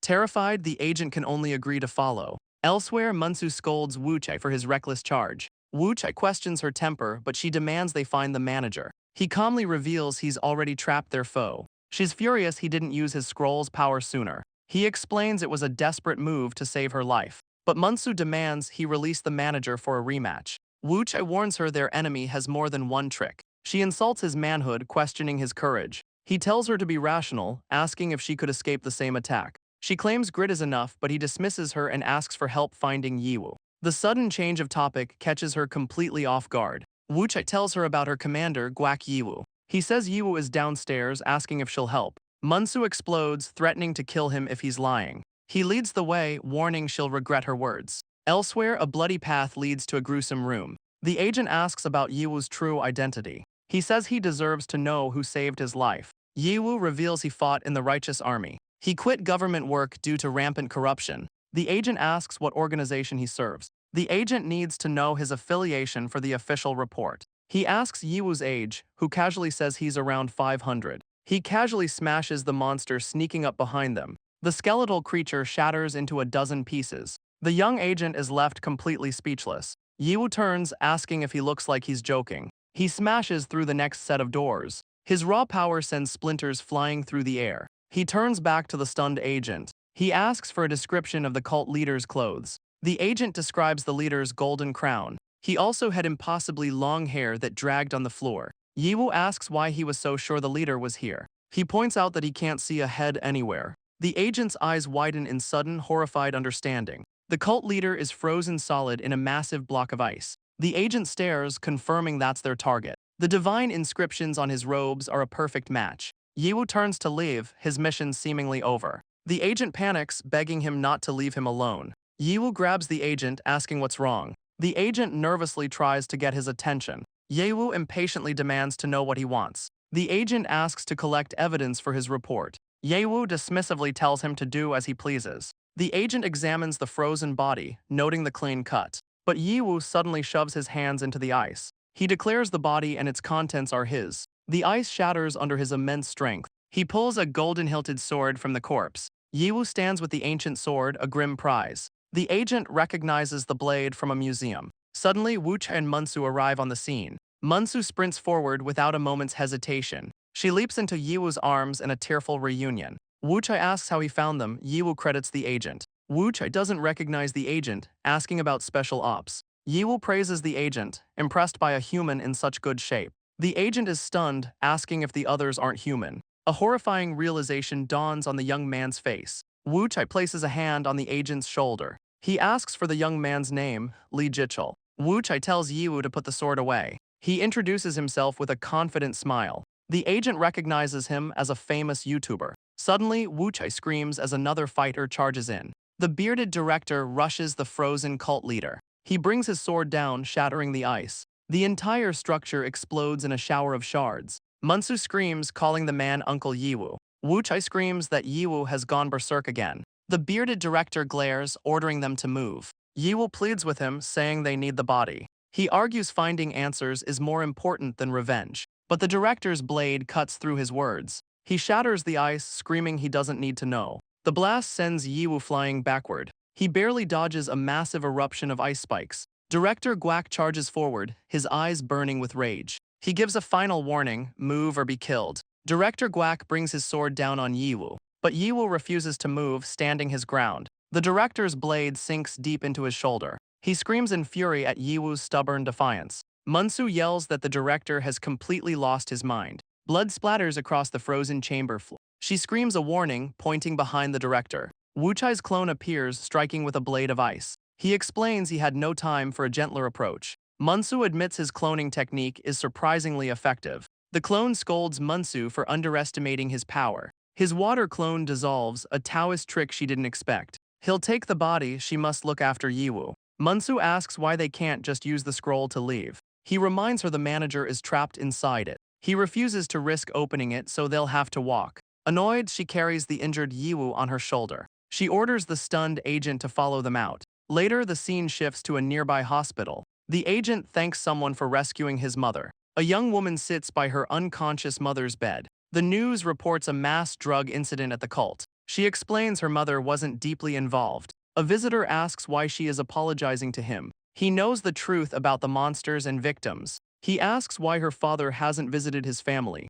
The visitor scoffs at the excuse he never leaves home. She defends her father, saying it's too difficult for him. The visitor's eyes glow with an ominous red light. He leaves, but she asks if he won't ask what happened. She thanks him, respecting his private reasons. He says she owes him nothing, it was about the scroll. She vows to repay him, declaring her loyalty to Wu Chai. He's touched by her words as he turns to leave, but he freezes, his hand hovering over the door. He spins around, shocked by an unexpected visitor. A woman in a white suit calmly greets him. She asks him to step outside for a private talk. Wu Chai's eyes narrow, questioning her sudden appearance. The scene shifts to the quiet hospital rooftop. The woman says she knows what happened at the cult. Wu Chai apologizes for the chaos, but she's unconcerned. She explains she's already managing the media fallout. A viral video of the fight won't matter without news coverage. She mentions the National Intelligence Service intervened. He didn't know the agent he met was with the NIS, but she reveals the NIS already knew about foreigners.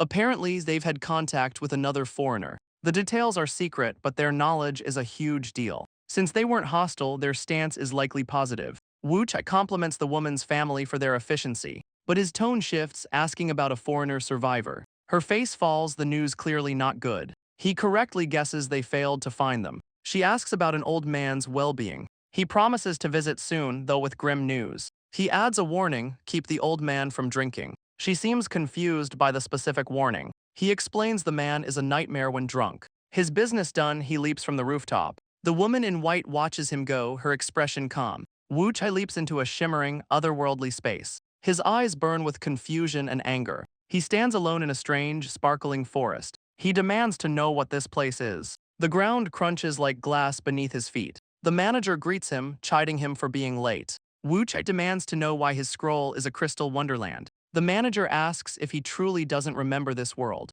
Wu Chai warns him this is his territory, his rules. The manager denies creating the crystal landscape, but he admits he can influence this world's terrain. He demonstrates by firing a blast of energy. Wu Chai stumbles back as the world shifts again. A flash of light reveals a strange new space. The crystal forest is gone, replaced by a digital void. The manager reveals a small, bent golden handle. He claims he found the object already broken. He explains the handle is causing the world to react. This tiny object is warping the entire dimension. The manager tosses the golden handle toward Wu Chai. Wu Chai catches it, but the object crumbles in his hand. It dissolves into dust once its power is depleted. The manager calls the glowing remains a shard. He explains they are fragments of a larger power source. Their true purpose is to bring back lost memories. He asks Wu Chai if he remembers where he was born. Wu Chai recalls his adoption, but the manager isn't talking about this world. He means the world Wu Chai came from before crossing over. The manager asks if he ever wants to go back.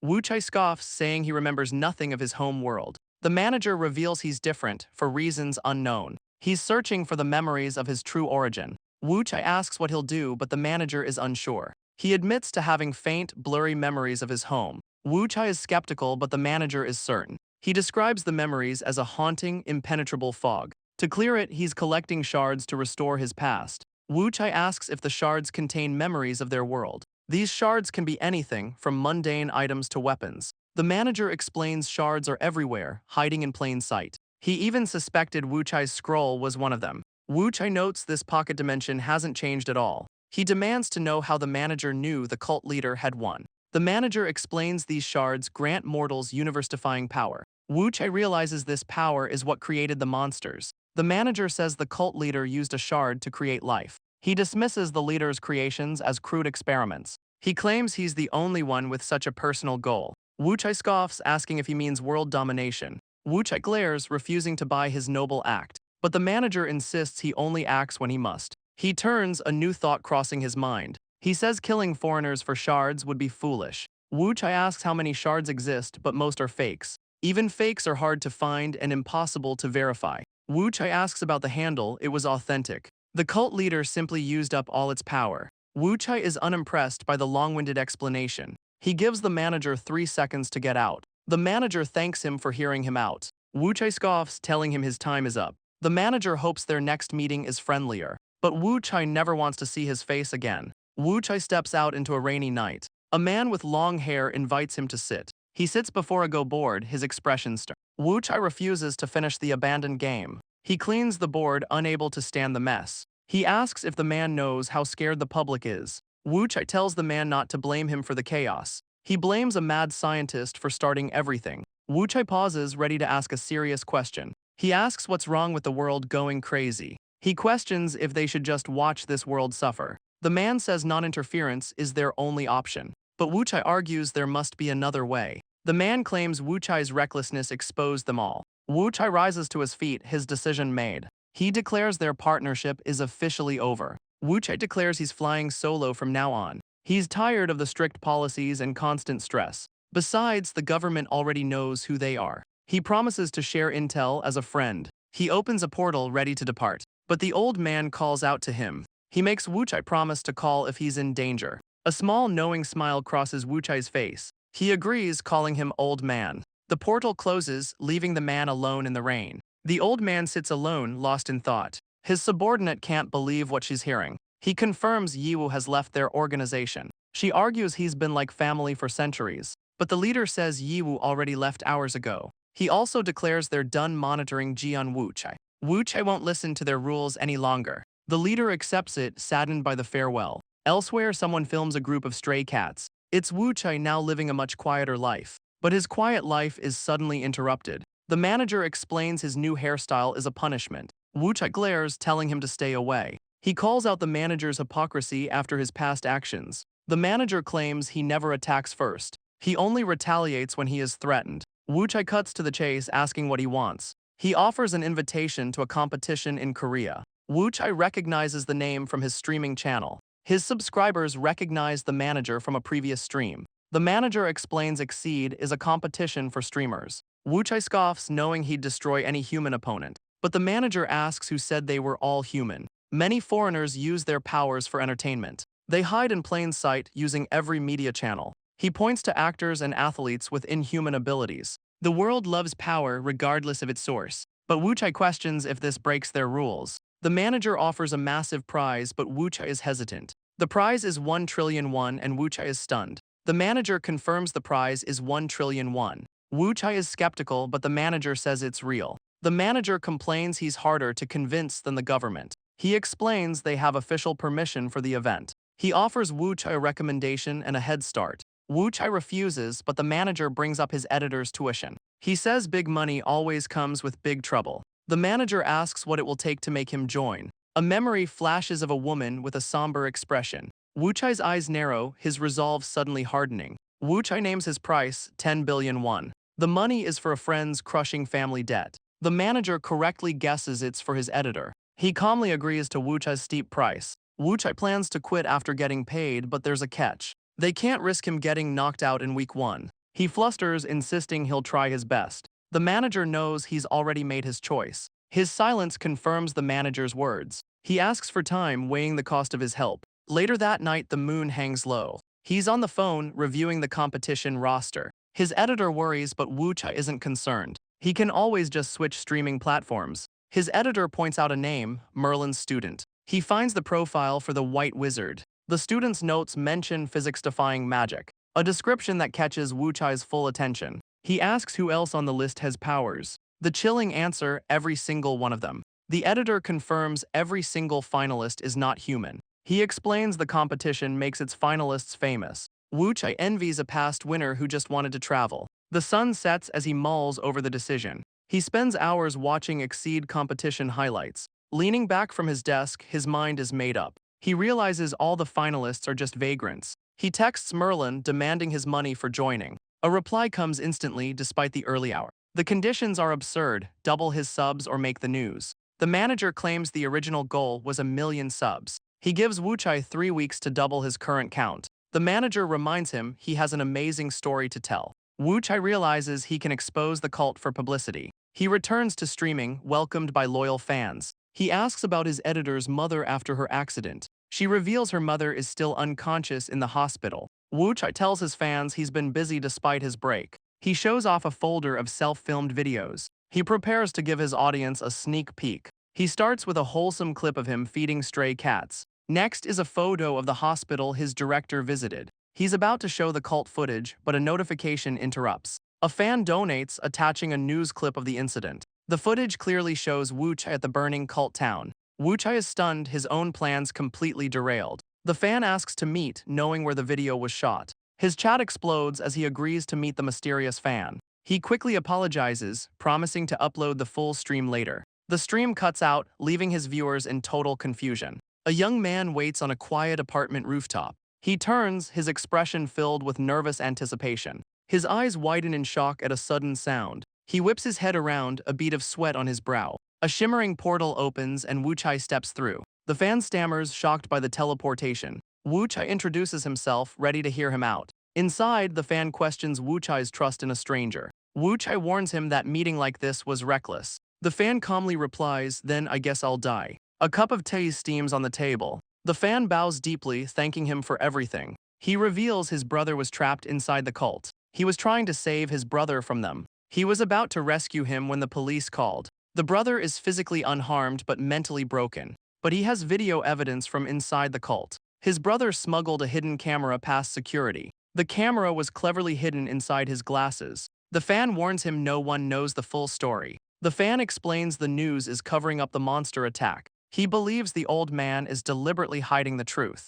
He tried leaking the videos, but no reporter would touch them. Even his online uploads were completely ignored by everyone. He bows deeply, pleading for Wuchai's help. Wuchai listens, his expression unreadable. A memory of the fan's bruised brother flashes by. Wuchai lets out a small, thoughtful sigh. He tells the kid that's not how you create controversy. Wuchai grins, ready to teach him how to go viral. The fan uploads the cult footage to Wuchai's channel. Wuchai says he was going to expose them anyway. The fan reveals his family is fleeing the country. He's still reeling from the day's shocking events. He admits Wuchai's teleportation was the biggest shock. He always assumed Wuchai's powers were just CGI. He asks if the legends are true. Wuchai confirms it all. Wuchai isn't worried since no one believes him anyway. He tells the kid to stay safe as he departs. Elsewhere, someone furiously types on a keyboard. Wuchai types, apologizing to his old leader. He hits the keys, his mind firmly made up. He uploads the cult footage for an innocent victim. The video quickly goes viral, just as he planned. Comments pour in, a mix of shock and confusion. He plans a live stream to keep the hype going. A sudden, violent banging rattles his apartment door. He opens it, ready to confront the intruder. But he freezes, stunned by who he finds. Yiwu stands there furious, demanding answers. Yiwu complains about Wuchai's tiny apartment. He suddenly grabs Wuchai, yanking him outside. They sit in silence as Yiwu chugs his drink. Wuchai senses there's a reason for this visit. A memory of the messy Go board flashes in his mind. He asks if Yiwu played Go with their old leader. Yiwu admits it was a difficult conversation. He takes another long drink, avoiding the question. Wuchai guesses he fought with the old man. But Yiwu denies it, claiming he's not that reckless. Yiwu admits he went there to say goodbye. He's officially done working for the Bongsang group. But Wuchai reveals he also quit on the old man. Yiwu explodes, but Wuchai fires right back. He reminds Yiwu he was never an official member. The argument leaves Yiwu completely speechless. He turns away, admitting Wuchai is right. Wuchai is surprised by his quiet acceptance. Yiwu recalls his dedication to his Special Forces unit. But after all that, only Wuchai came for him. He recalls his unit, admitting they did their best. But he couldn't stop the anger he felt toward them. He says that's not the real reason he left, though. He's haunted by nightmares, unable to sleep for days. Wuchai suggests he talk to the old man for help. But Yiwu felt leaving was the only right choice. Wuchai trusts him, sure he won't go berserk again. The old man just apologized, making Wuchai feel guilty. Yiwu takes another long swig from the bottle. He slams the empty bottle down, his mind made up. Yiwu asks for a favor, Wuchai casually agrees. He asks to stay at Wuchai's place for a while. Wu Chai chokes, stunned by the sudden request. He yells, asking why Yiwu never learned basic life skills. Back at the apartment, Yiwu bargains for a month's stay. He spots a microphone, asking if Wu Chai is a singer now. Wu Chai explains it's for his live streaming channel. Yiwu lends in, curious to see the stream. Wu Chai shows him the tricks he performs for fans. Yiwu explodes, asking if he's lost his mind. Yiwu asks if Bongseng let him do this. Wu Chai says no one believes him. He explains people just assume his powers are computer graphics. He demonstrates with a splash of water, starting his stream soon. Yiwu asks to be on camera, but Wu Chai flatly refuses. He shoves Yiwu away, declaring he never has guests. A notification announces Jian Wu Chai's live stream has begun. His channel is on fire, viewers demanding answers about the cult. He tells new viewers to watch his recent videos to catch up. The chat is divided, some calling him out, others offering support. He finally admits he's the man from the viral cult footage. He casually admits it was him, saying things got out of hand. The chat explodes with anger and disbelief. He clicks a folder, ready to show them everything. He plays the footage, a pile of bodies in the dark. He explains he was hunting the source of the monsters. He says the footage was sent to 100 reporters. The viewers demand proof, accusing him of faking it. He holds up a USB drive, promising it proves everything. The chat erupts, but he vows to go to the police tonight. Yiwu watches, asking if those monsters were made from his body. He mutes his mic, turning to Yiwu. Wu Chai explains the cult was trying to play God. His chat explodes, wondering who he's talking to. Fans start calling the police, flooding the lines. He thanks them, knowing the cops must listen now. New viewers demand to see the footage again. Wu Chai claims the cultists were all brainwashed, but Yiwu interrupts, saying the whole town was involved. He reveals the leader's plan to create an army of gods. Wu Chai facepalms, realizing Yiwu is on the live stream. Wu Chai stares in confusion as his stream abruptly ends. Yiwu demands to know why he cut the camera. Wu Chai yells at him for meddling in his broadcast, but Yiwu points out the real problem: his channel was flagged. Wu Chai's fist clenches in absolute fury. But for the fan who leaked the footage, it's a huge success. The news explodes with stories about the cult incident. Online, rumors fly as his final stream is scrubbed from the internet. Later that night, the apartment is quiet.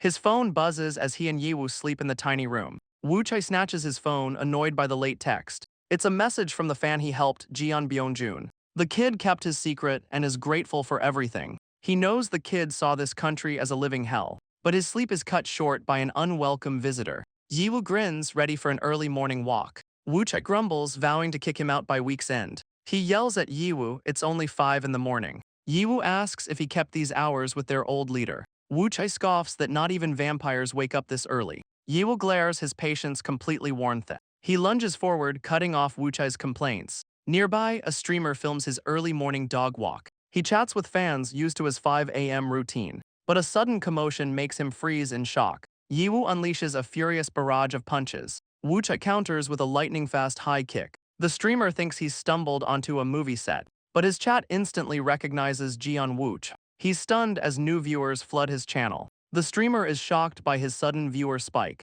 The number skyrockets to over 5,000 viewers. He's completely stunned, wondering who these guys are. The chat explodes, but the streamer gets banned for a week. Wu Chai's fist clenches. This is why he wanted to be left alone. He blames Yiwu for getting the innocent streamer banned. The news reports the investigation is being deliberately stalled. Officials on site are refusing to speak with the media. Wu Chai confirms many families are still searching for loved ones. Yiwu asks what he'll do now that this is out of control. Wu Chai claims he was only helping an innocent victim. He says his job is done, the humans can handle it now. The public demands an investigation, but the government stalls. Officials cite a lack of evidence, angering the victims' families. Yiwu asks if he'll just sit back and watch this mess. He suggests taking matters into their own hands. Yiwu backtracks, saying he'd rather go out than see Wu Chai sulk. Wu Chai yells that he'll use his scroll to escape next time. A sudden knock echoes from the apartment door. A man in a suit asks to speak with Jian Wu Chai. Wu Chai opens the door, asking who the visitor is.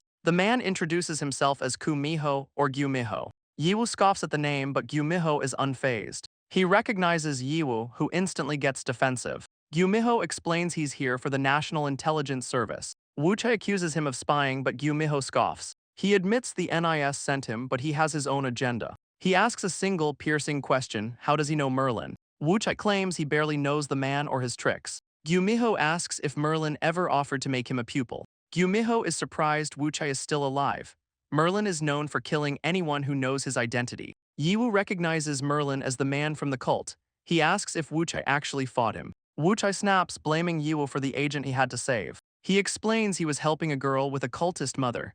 That's how he found Yiwu strapped to a table. Merlin had already killed the leader when Wuchai arrived. He caught him trying to flee, sparking their fight. Gyumiho finds the story hard to believe. Wuchai refuses to elaborate for a government lackey. Gyumiho asks for more intel on Merlin. Wuchai demands to know his reasons first. Gyumiho hesitates, then admits he's doing this for all vagrants. He reveals a hunt is happening in other countries.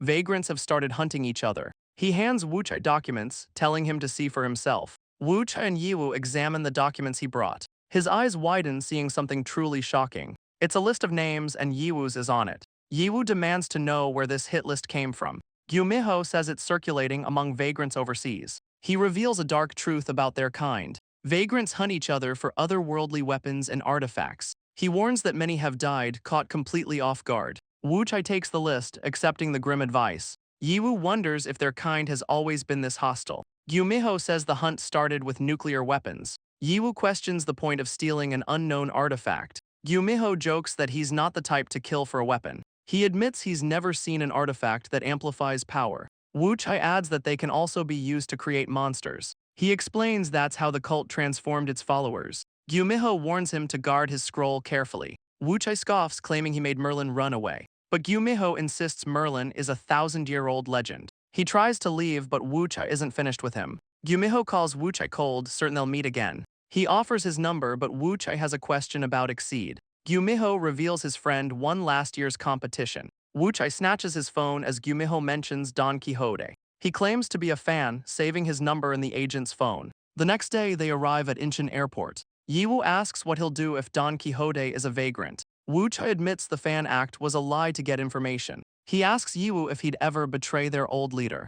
Yiwu snaps that he never would, proving Wuchai's point. Yiwu says the agent was really gathering intel on them. He explains the government is desperate for answers. Wuchai wonders why their old leader is so out of the loop. He falls silent, lost in his own thoughts. He turns to Yiwu, asking if something is wrong. Yiwu admits the situation is more complicated than it seems. A man in a suit suddenly greets him, startling Wuchai. Gyumiho says he was waiting, asking where Don Quixote is. A sudden burst of laughter enrages Wuchai. A massive, tattooed man lunges forward to attack. A hand whips past Gyumiho's face, but the tattooed giant barrels past the agent. He playfully scolds Gyumiho for avoiding him. Gyumiho points, introducing Wuchai as his fan. The man introduces himself as Don Quixote. Their handshake erupts with a bone-crushing grip. He mocks Wuchai for being a scaredy cat. Wuchai is stunned, he knows he's a vagrant. Gyumiho admits he already told him everything. Don Quixote praises him, leaving Wuchai utterly confused. Don Quixote invites Wuchai to compete with him in Exceed. Gyumiho says Exceed must know about the chaos in Korea. Don Quixote reveals he also received an invitation last week. The next Exceed is in Korea, but the date is unconfirmed. Don Quixote laughs, admitting he was in Germany for a visa. Gyumiho offers Wuchai a new identity, but he refuses. He then offers the same to Yiwu, who also shuts him down. Gyumiho warns them to clarify they refused the NIS's help. He asks if Wuchai dislikes vagrants working for humans. Wuchai admits he'll help humans if the money is right. Gyumiho checks his phone, his expression turning grim. He asks Wuchai for a favor but gets an instant no. Gyumiho insists the driver is an agent, but Wuchai erupts. A sudden click makes Wuchai turn his head. Gyumiho grins, bailing from the moving vehicle. Don Quixote gives a casual nod, totally unbothered. Gyumiho leaps into the sky, flying over the highway. Now stuck as a tour guide, Wuchai grins. He points out Don Quixote's hotel, a massive skyscraper. Then he gestures to a palace, now just a tourist spot. Don Quixote compares the palace to Versailles. He's disappointed, hoping for ancient ruins to explore. Wuchai lectures him about respecting cultural treasures. They stand before the massive palace gates. Don Quixote wants to explore the mountain, but they refuse. Wuchai explains that's where the president lives. The giant complains about the lack of mystery, but Wuchai thinks this city is a perfect competition venue. Don Quixote recalls last year's Exceed in Central Park. He describes a massive hunt with thousands of animals. He says the government approved the hunt since they were robots. He pulls out his phone, showing off the robotic beasts. Wuchai is unimpressed. The robots were supplied by an arms dealer. But Yiwu argues it's still a reckless, dangerous stunt. Don Quixote laughs, nearly breaking Yiwu's back with a pat. Yiwu recoils, yelling that the friendly pat almost broke him. Yiwu tells Wu Chai to just endure the giant's antics. Don Quixote asks if he wants to know more about Exceed. He offers to give them a sneak peek of the competition. A black van suddenly screeches to a halt beside them.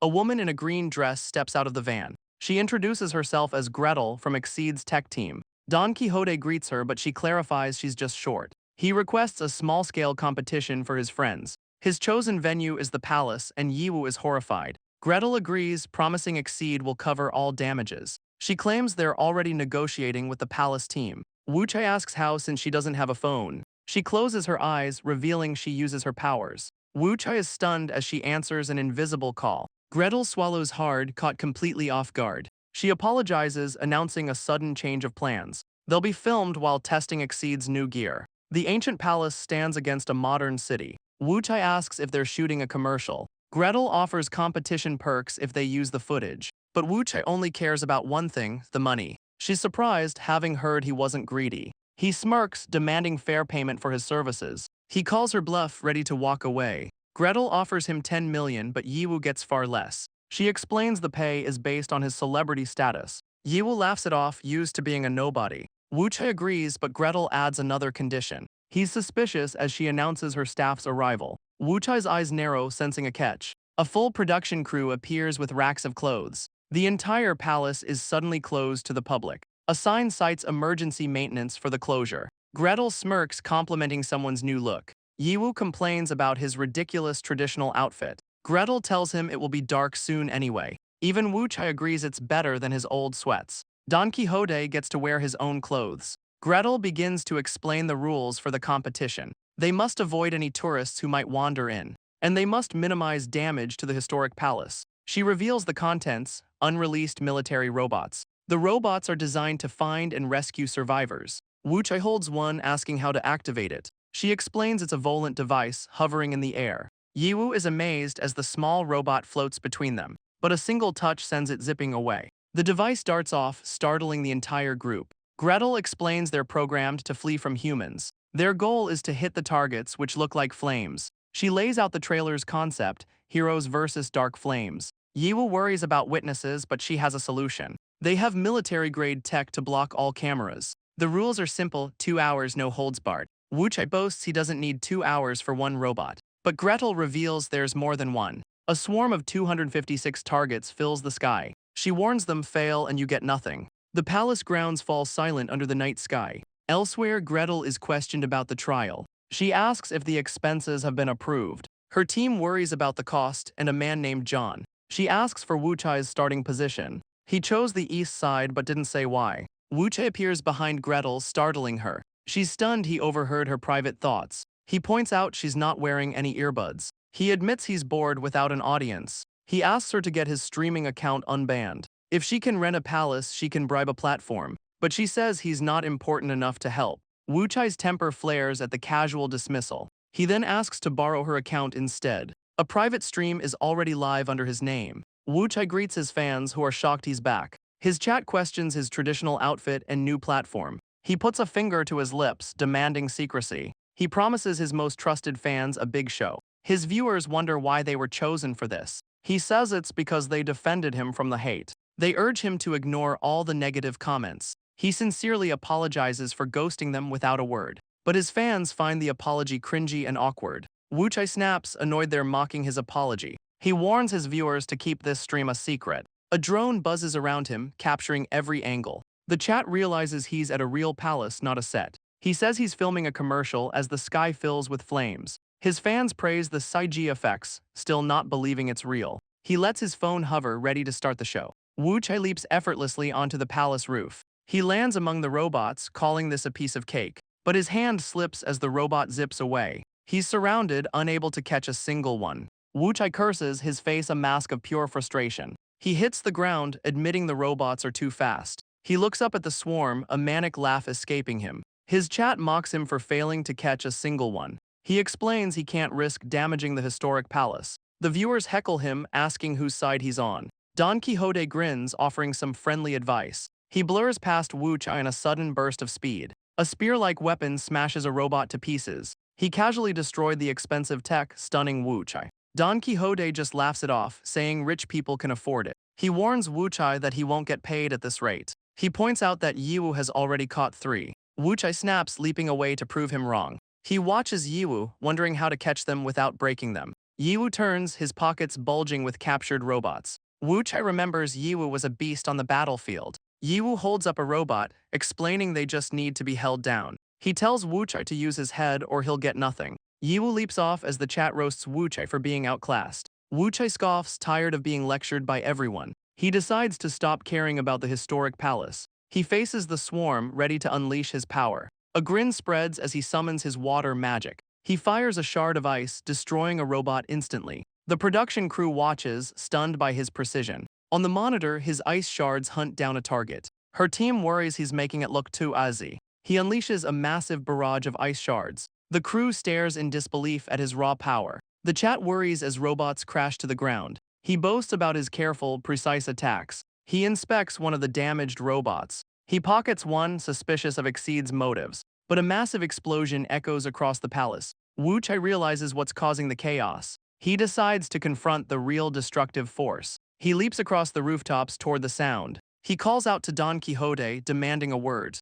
The giant asks why he's not hunting anymore. Wu Chai points out the massive craters in the ground. He threatens to stop him if he keeps destroying things. Wu Chai insists he's not joking about the threat. But the giant just smiles, amused by the confrontation. He accepts the duel, his spear crackling with power. Wu Chai realizes the giant wasn't listening at all. The production crew watches the confrontation on a monitor. The director worries Wu Chai is the real wild card here. A crew member thinks Wu Chai looks ready to explode. But another bets on Wu Chai, who has home field advantage. Wu Chai scoffs, flicking his hand dismissively. Don Quixote offers him the first move, a taunting grin on his face. Wu Chai's eyes narrow, his patience completely gone. A small puddle of water bubbles at his feet. A jet of water erupts, blasting the giant in the face. Wu Chai mocks him, asking if he expected a fair fight. The giant laughs, calling him a magician, but Wu Chai corrects him. He gathers energy, telling the giant he's about to get a lesson. A massive vortex of water swirls into existence.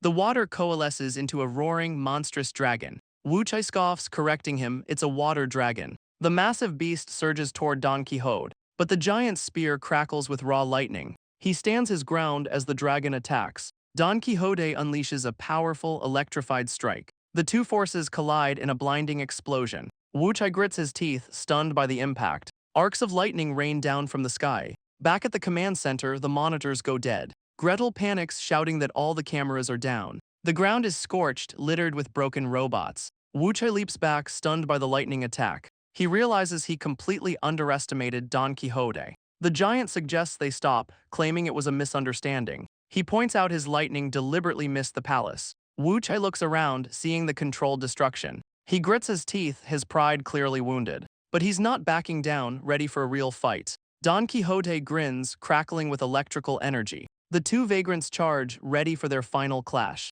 Wu Chai forms a blade of pure, hardened water. The giant's spear shatters his icy defense. He brings the sword down with brutal force. But Don Quixote counters with a powerful swing. Wu Chai leaps back, dodging the attack. The giant grins, completely unfazed by the water. Their weapons meet in a deafening clash. He spins his spear with incredible speed. The two are locked in a furious exchange. A final blow sends Wu Chai flying backward. His ice sword shatters from the sheer force. He channels his power, preparing a new tactic. Don Quixote blocks another attack as Wu Chai leaps back. Wu Chai creates water clones that charge the giant. An army of copies dashes in from all sides. But the giant's spear crackles with raw lightning. A blinding flash engulfs the charging clones. The attack erupts, vaporizing every single copy. The real Wu Chai is stunned by the overwhelming power. He summons a massive wall of ice to block the blast. The last camera feed shows Wu Chai's desperate defense. Gretel's colleague regrets missing the epic fight. She snaps that he's nothing but trouble anyway.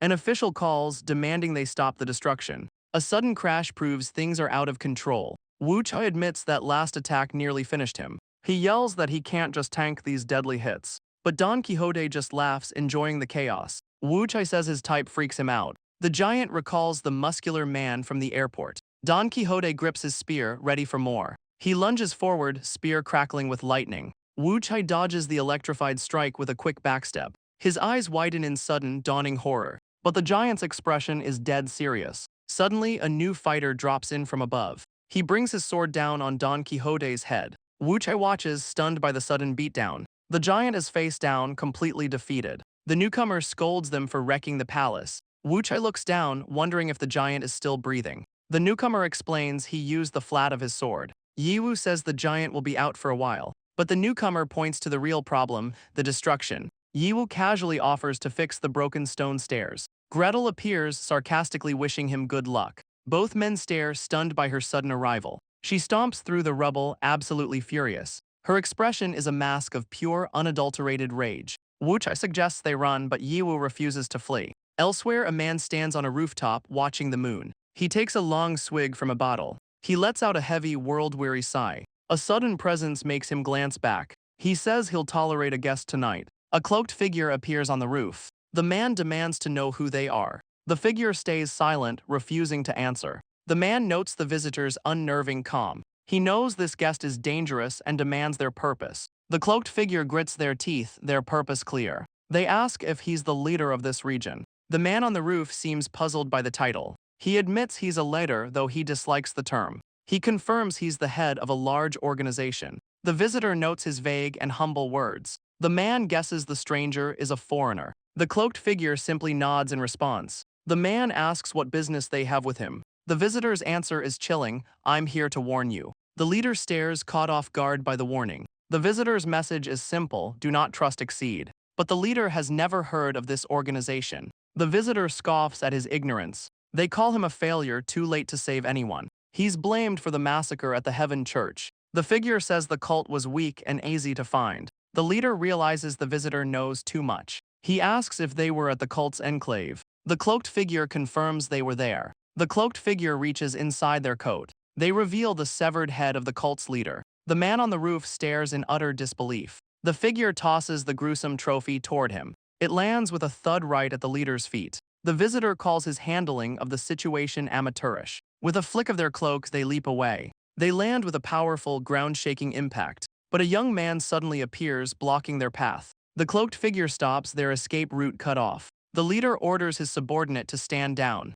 But Haji refuses, worried for his leader's safety. He prepares to attack, his hand glowing with power. The cloaked figure's aura crackles with energy. They remain perfectly still, radiating immense power. The leader stops him, saying the visitor means no harm. The figure says they brought the head as a gift. He shields Haji's eyes from the gruesome trophy. The leader demands to know their true intentions. The visitor cryptically says he wouldn't understand. The leader challenges the insult, but the figure confirms it. He lifts the severed head, offering to take the trophy. He accepts, demanding to know more about Exceed. But the cloaked figure simply turns to leave. The leader's eyes track their every move. He orders Haji to power down, their guest is leaving. Haji reluctantly lowers his glowing hand. The visitor reveals a younger face, wishing them luck. And with a gust of wind, they are gone. Haji asks why they aren't chasing the mysterious guest. The leader says it's impossible to find someone who vanishes. He leaps away, telling Haji to keep this night a secret. The cloaked figure watches from the shadows.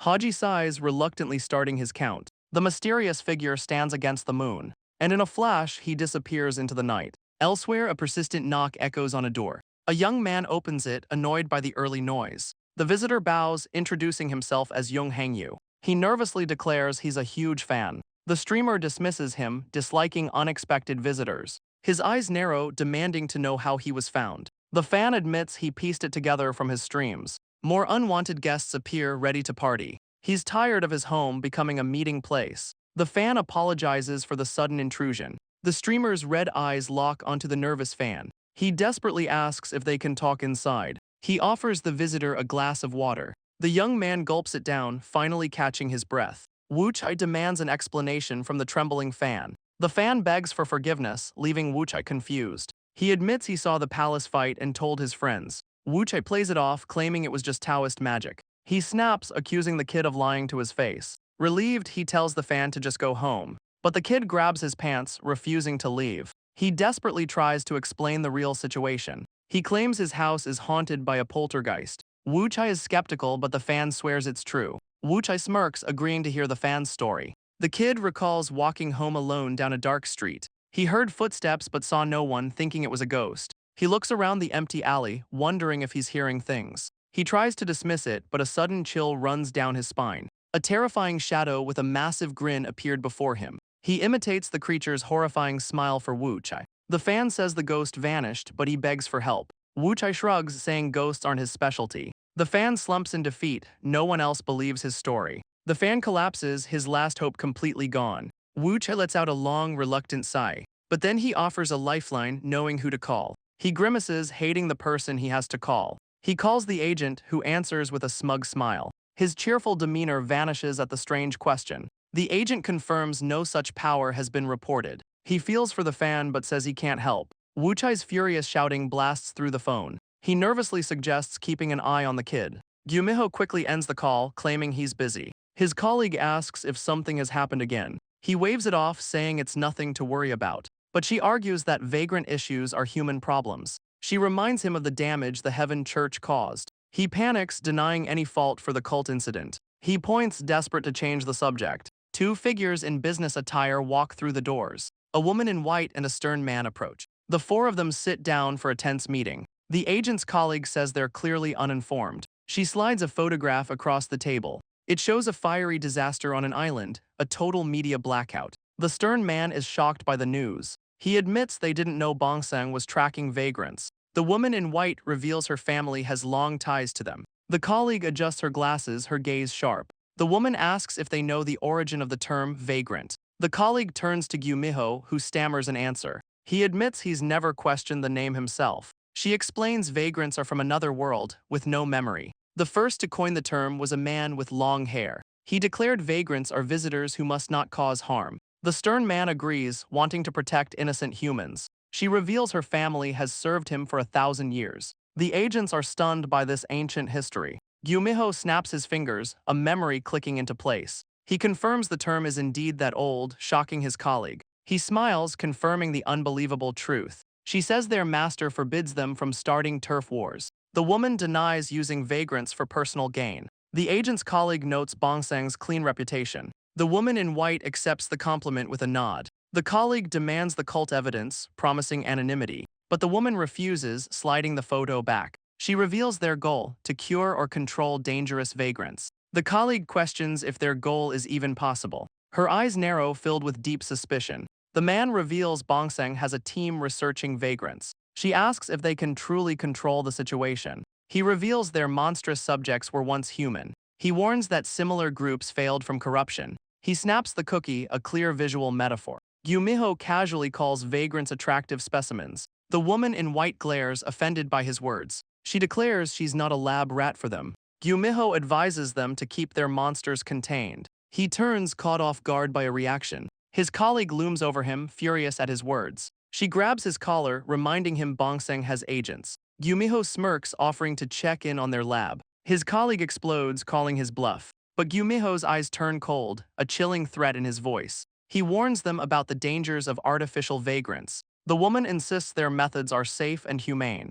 Gumiho offers his help, a thinly veiled demand for access. His words linger as the scene shifts. Elsewhere, Wu Chai and the fan walk down a familiar path. They stop, looking up at their destination. They stand before a massive traditional estate, Horongak. Wu Chai cautiously opens the massive wooden doors. His eyes widen as someone screams at him from inside. A red-haired girl sends a flying kick right into his face. He hits the ground hard as the fan cries out his name. Wu Chai gets up furious, demanding an explanation. But the girl just leaps at him with a joyful shout. He dodges her tackle, sliding along the railing. She lands with a bloody nose, grinning happily to see him. She reminds him of their last meeting, stealing booze together. The fan interrupts, asking if they're both okay. Wu Chai says the girl is just like him. He introduces the kid he mentioned on the phone. The red-haired girl introduces herself as Jachungbai. She tells Hangyu to stay until the poltergeist appears. Wu Chai warns him to stay or face the monster alone. As Wu Chai leaves, she says her gran is making tea. He scoffs at the name, leaving a harsh message. The scene shifts to Gyeongbokgung Palace. A massive, desperate crowd pushes forward. Everyone clamors, begging for help with their lives. Wu Chai stands in the crowd, unimpressed by the scene. An official asks why he's here, but Wu Chai is just checking the damage. His eyes narrow, spotting two familiar faces. He confronts Gumiho and his colleague, demanding to know why they're here. The agent says they're here to handle compensation. He notes the crowd wants a piece of a lightning-struck tree. Wu Chai dismisses it as superstition, disappointing the agent. He realizes the agent had his own reasons for coming. Gumiho suggests Wu Chai sell the wood, but he's not interested. The agent smugly reminds him that money is no object. Wu Chai's eyes narrow with deep suspicion. The agent asks to speak privately, offering a gift. He smiles, preferring to avoid unwanted attention. They move to a more secluded spot by a vending machine. His colleague hands over the promised invitation. Wu Chai scoffs at the thin envelope, expecting a check. He opens it, finding only a single piece of paper. He erupts, demanding the 10 million he was promised. She explains the money is in an account for a competition. He realizes he's been scammed, a fool for trusting them. The agent says Don Quixote is fine, hiking with Yiwu. He's surprised Wu Chai wasn't aware of their plans. He hopes they return before the competition starts. Wu Chai asks about a vagrant who can hide in shadows. Gumiho immediately denies knowing anything about it. He offers to investigate the shadow user for him, but Wu Chai says he left the kid in Jachengbai's care. 2 weeks later, Wu Chai sits at his desk, confused. He finds the 2 weeks of silence very strange. After so much chaos, this quiet feels deeply unsettling. He wonders when he'll hear from Exceed again. He imagines the others playing games without him. He misses the chaos of being with the group. Suddenly, he wonders how his fan Hangyu is doing. Jachengbai lies in bed, wondering where Hangyu is. The scene shifts to a quiet, lonely street at night. Hangyu takes a smoke break, feeling overwhelmed by life. He decides to head back before his boss gets angry, but a sudden footstep makes him turn around. Yiwu stands there, greeting the startled young man. Hangyu asks how Yiwu found him out here. Yiwu asks how things are, but Hangyu just complains about his boss. Yiwu sighs, saying that's not what he meant. He taps his foot, asking about the shadow creature. Hangyu recalls an eerie feeling at Jachengbai's estate. A rat scurries past as he mentions a fast-moving dog. The rat suddenly vanishes in a puff of smoke. The strange disappearance catches Yiwu's attention. Hangyu insists he's fine, but Yiwu looks unconvinced. Yiwu claims he was just bored and came to check in. Yiwu tells Hangyu to call if anything happens. But before Hangyu can even thank him, he vanishes. Hangyu sighs, wishing he'd asked for help with his boss. Suddenly, he hears footsteps and someone calls his name. A coworker appears, telling him to get back inside. But from a nearby rooftop, Yiwu is still watching. He never left, his suspicion growing stronger. His eyes glow red as he confirms his theory. Hangyu realizes the creature is hiding in his shadow. Yiwu explains he followed the shadow, which avoids the light. Yiwu explains the creature has just been biding its time.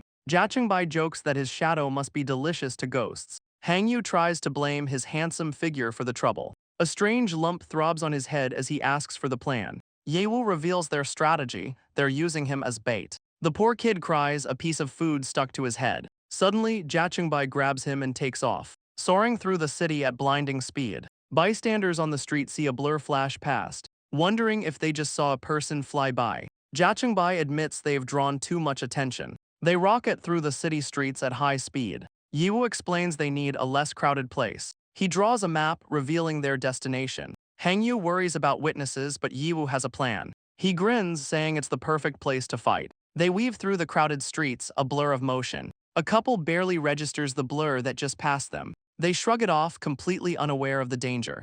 Hangyu screams that the monster is right behind them. Yiwu launches himself into the air after them. Hangyu feels sick as Jachengbai rockets through the city. She spots their destination and prepares to descend. They plummet toward the ground at blinding speed. The team dives into a dense residential neighborhood. Narrow alleyways blur as they race toward their target zone. Jachengbai soars over the rooftops, Hangyu clinging on. They clear the last of the buildings, aiming for a landing, but her foot slips on a wet metal railing. The two of them go tumbling helplessly through the air. They crash through a rooftop with explosive force. Dust and debris settle around the impact zone. Jachengbai checks on Hangyu, who survived the fall. Yiwu lands, but she says the area is a bad. Suddenly, a slab of concrete falls on her head. She brushes it off, saying she's indestructible. But Hangyu screams, pointing behind her in terror. She turns, confused by his sudden panic. Her eyes widen as she sees the real threat. A giant shadow serpent looms over them, its eyes glowing red. The shadow serpent bursts from the ground with a roar. Jachengbai leaps back, barely escaping the monster's lunge. Yiwu yells a warning, there are two of them now. Hangyu screams in terror as the monster closes in. But a sudden flash of light blasts the serpent back. Jachengbai looks up, realizing the beasts are gone. A single, glowing arrow is embedded in the rubble. They look around, completely baffled by the rescue. She admits she doesn't know why, but for some reason she feels completely safe. A voice yells for them to get out of here. From a rooftop, a blue-haired archer appears. He lowers his bow, saying the monster is gone for now. He confirms the Horongak team escaped safely. His companion agrees and they leap off the roof. They know Wuchai's team is heading toward Chungyachan. The archer Sadam orders a crew to prevent casualties, but his companion worries the monsters won't show up. Sadam soars through the air unconcerned. He declares that a predator never loses its prey. Sadam and his companion arrive at Chungyachan. He questions Wuchai's choice of a downtown battlefield. He asks why their leader sent him instead of Munsu. His companion admits he feels weak compared to them. He worries he'll only get in the way of the fight. But Sadam says he has the potential to be the strongest. He tells the young man not to underestimate himself. The kind words bring tears to his companion's eyes. Sadam orders him to protect civilians from the fallout. The young man floats off the edge, ready for his mission. Sadam gives his companion one last order: be safe. The young man nods, understanding his mission completely. At Chungyachan, Wuchai lets out a massive yawn. He grows annoyed, wondering what's taking so long. Suddenly, a blur of motion rockets down the walkway.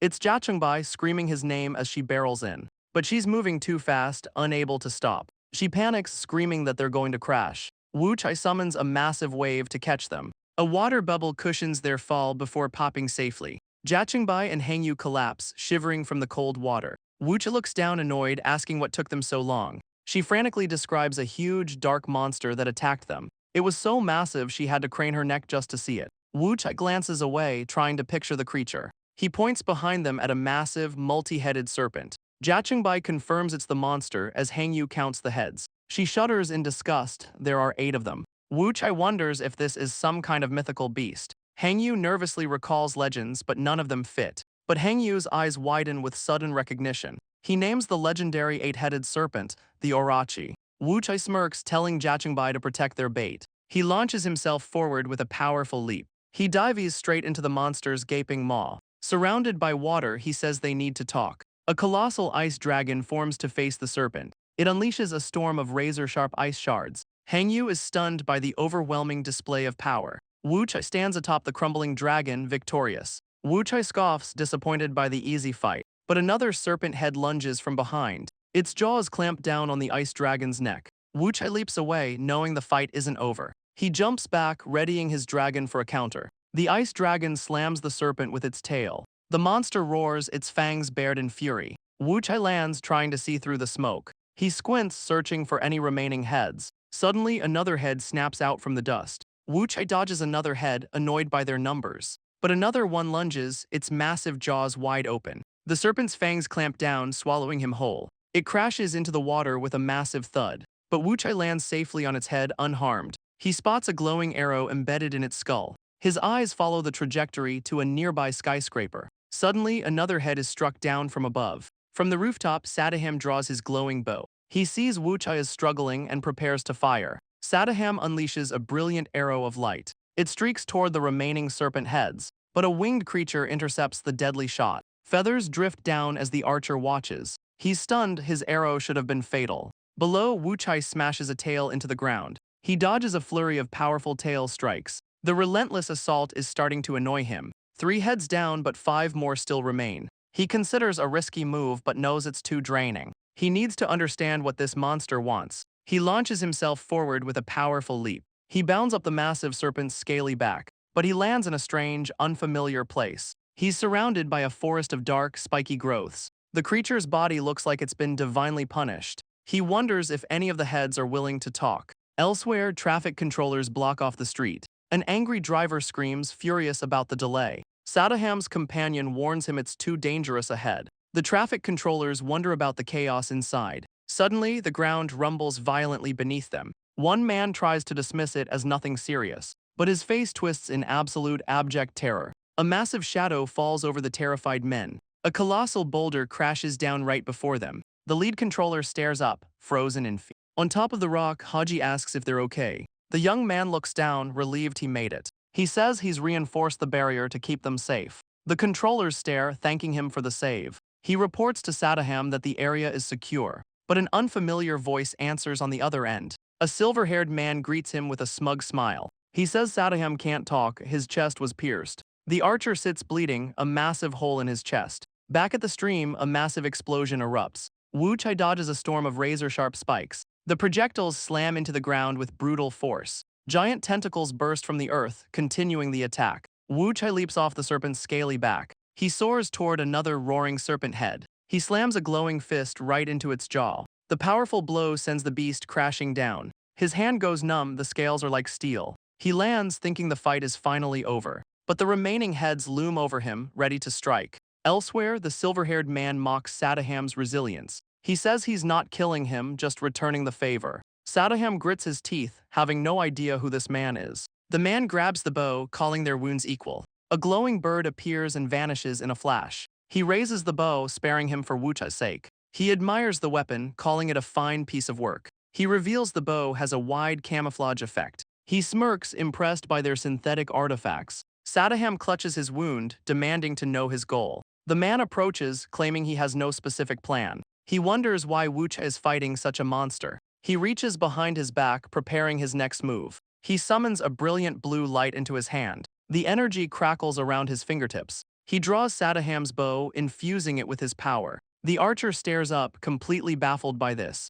The man asks if he's surprised he can use it. He calls the weapon primitive, its mechanism obvious. Sadaham trembles, reaching out with a bloody hand. He grabs the man's ankle with his last strength, but his grip fails, his hand falling limp. The man aims, claiming he means no harm to anyone. He says he's not aiming for the innocents below. A young man in blue warns the creature to stop. The silver-haired man says he's curious, raising the bow. The energy blast streaks toward the man and his serpent. The man in blue turns, sensing the incoming attack. He summons a shield, blocking the blast with his hand. He screams at the attacker to watch their aim. But the deflected arrow rockets toward the ground, heading straight for Jachungbai and Hangyu. Below, Hangyu worries that Wu Chai is in trouble. Hangyu sees Jachungbai on her phone, completely distracted. He scolds her for not paying attention while Wu Chai fights. She says Wu Chai is fine, they're the ones in danger. She admits she has no special powers to help them. She shrugs, saying she's just being honest with him. She boasts about the strength of their ice barrier,